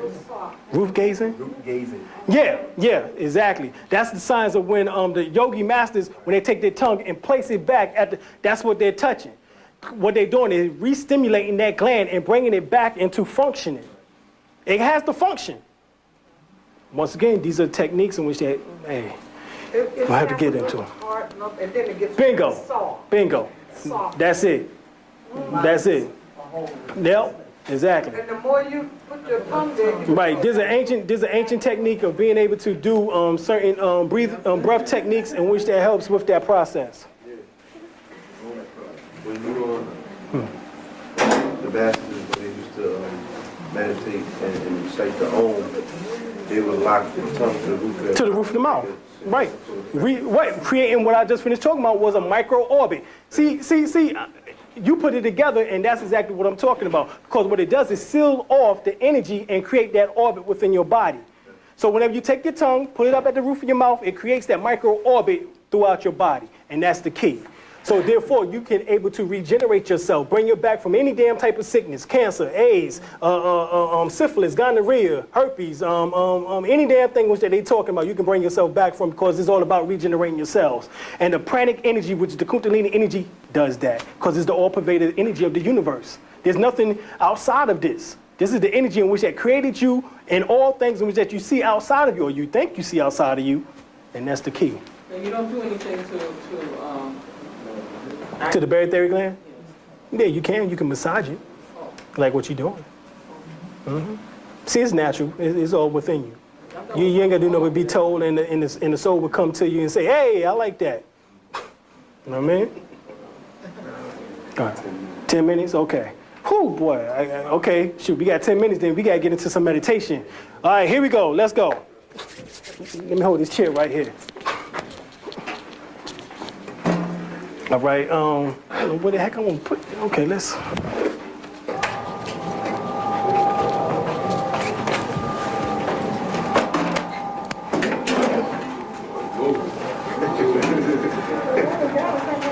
Okay, we getting ready to go into the science. Huh? Yeah, we're gonna have to, because I got too much more. I got more information to drop. All right. Everybody sit right up. Bend your chin just a little bit. Now what we're gonna do is ball your fist like this. Now what this does is stop the flow of energy being released from you, and it holds the energy in. The technique that we get ready to do is called, these are mudras, what is called hand positions. When you do this, this taps into the pineal gland. When you do this, this taps into the pituitary gland. When you do this, it taps into the hypothalamus gland. When you do this, it taps into the thalamus gland. 4 organs inside your brain. All right? When you do this, you tap into all of them simultaneously. So Bunko, you ain't got time for I ain't got time for all of that. You know what I'm saying?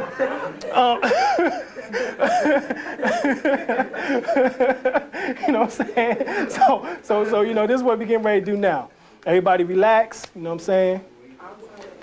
Just like this, just like that. And just place it on top of your knees. And we're gonna breathe in for a count of 10. So it's gonna be like this.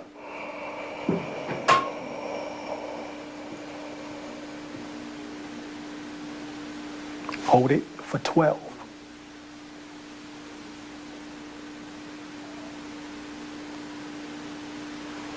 And in the process, pull up your anal muscles.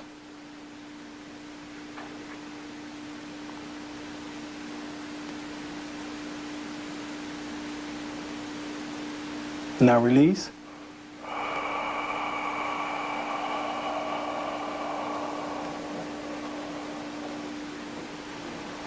We're gonna do it 6 more times. Everybody got it? You're breathing through your nose, and actually you letting your abdomen area blow up like a balloon. You breathing like a child once again, like a baby. If you notice a baby breathe from the abdomen area, not from the, they ain't doing none of that. They doing like that. They breathing from the diaphragm. Breathe in there, Right, and then out through the nose. You're gonna breathe in through the nose and out through the nose. oh, okay, got it. All right? So we're gonna do it 6 more times. Everybody ready? All right. Breathe in for 10, hold it for 12, and breathe out for 10. And in the process, pull up your anal muscles.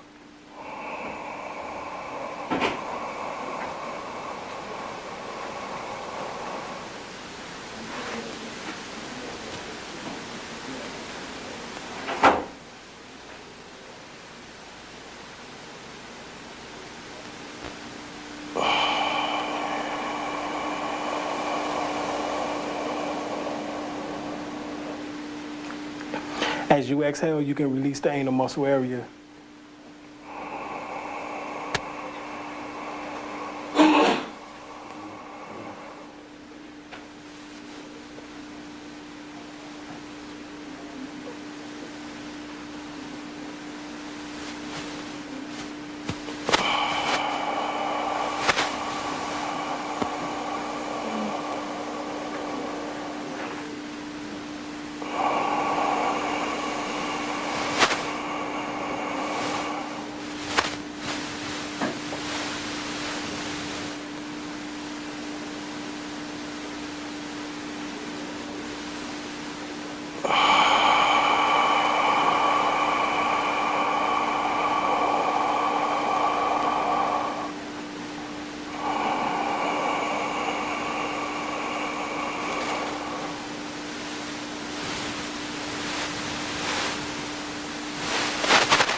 Okay? What that does is bring more energy into your physical body. All right? That's one way. Now, you can use what is called the alternating breath nostril technique, in which that helps activate the ida and the pingala, which are the 2 sacral nerves in which I was talking about earlier, because those 2 nerves stops right here at the nostril area. That's why you sometimes you feel like one nostril is clogged up, the other one you can breathe real clear through. This happens to switch every 2 hours over a 24-hour span. It switch every 2 hours. So for 1 to 2 hours, your right one is activated, so you're able to breathe real well through there. The next one, you can't breathe too well through your left nostril, or vice versa. The reason for that is that the ida and the pingala, both nerves got to be activated simultaneously. And how you do that is through the alternating breath technique, which is like this.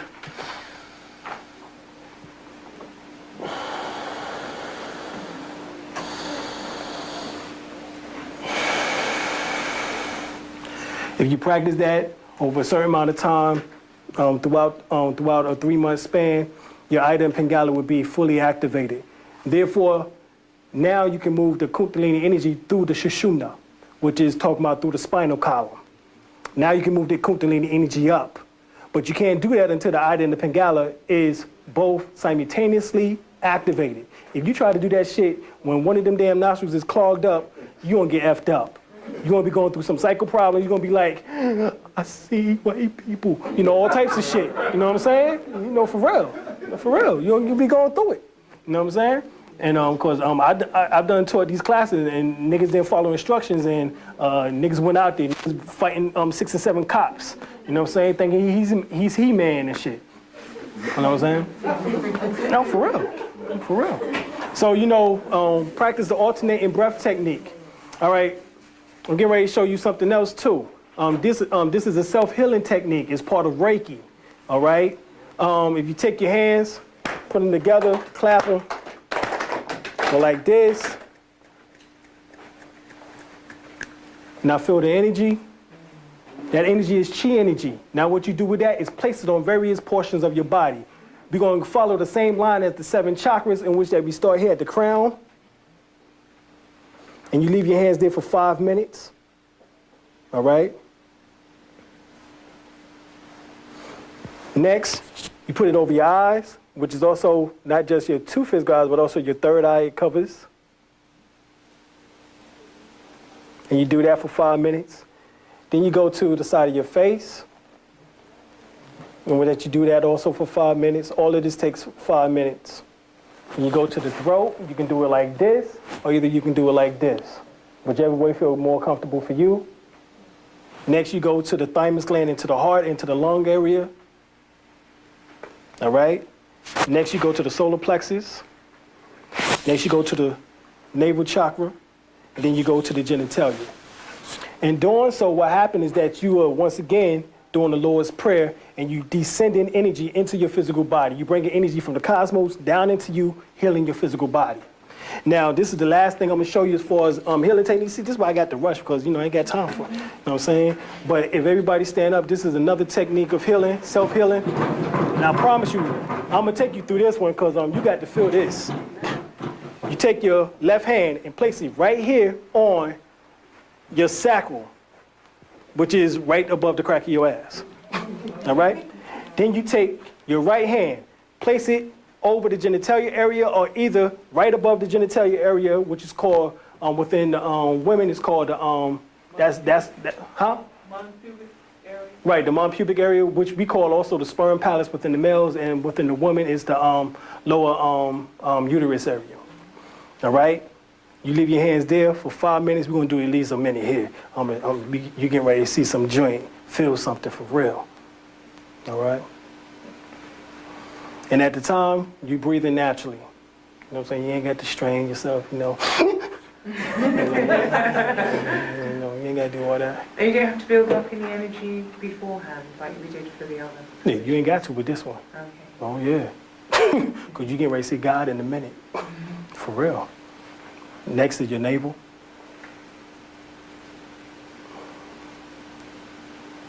And these are all self-healing techniques. This technique here goes off as far back as to Lemuria. This is an ancient technique. This goes back to over 90,000 years ago, this technique that I'm showing you. It's now called the Peruvian healing technique, but actually it's the Olmec healing technique, or the Oman technique, which that, you know, they was also descended from the ancient Lemurians, who was the Twa people, as we all are. Because they was Homo erectus, and we became the Homo sapien, as we now know, call ourselves to be. Next is the solar plexus. Have you ever begun to feel the energy, the warm energy? You know what I'm saying? I mean, shoot, you get ready to get heated up in a second by the time I get you past the heart. I wish we had the time for the whole 5 minutes.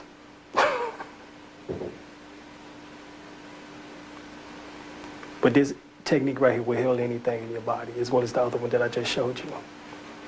And this is how you become a healer, first of yourself, and then eventually in order to transfer the energy to others. So first you got to build up your energy, right? So you know you can't be playing with this. Next is the heart. y'all pledge allegiance to the flag. You can pledge allegiance to your damn self now. You know what I mean? Hey.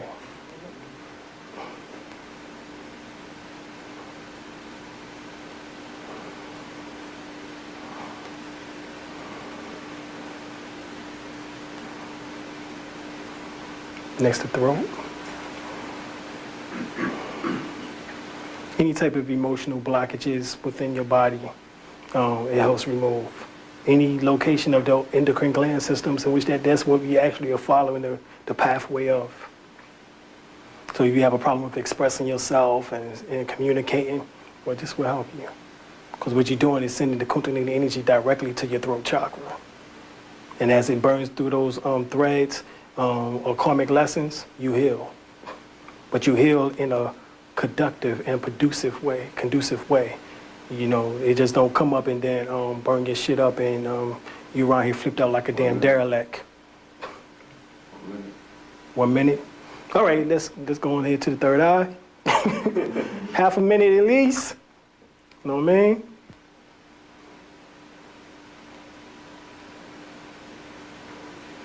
All right, now to the crown.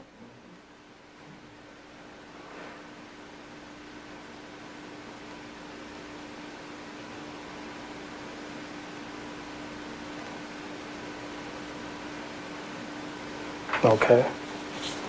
And that's how you do it. All right, these are some of the shaman healing techniques. I thank y'all for coming out.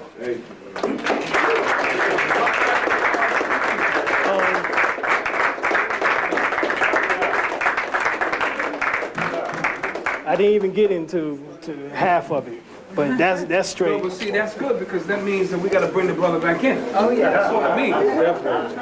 That's all it means. Thank y'all for coming out.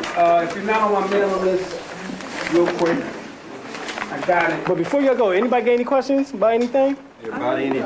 Yeah, come on and ask me now. Astrological or whatever. I wasn't clear about the nanotechnology that occurred. Oh, yeah. He was talking about any type of implants that goes into your bloodstream can cause some type of effect upon you in which that can alter your consciousness.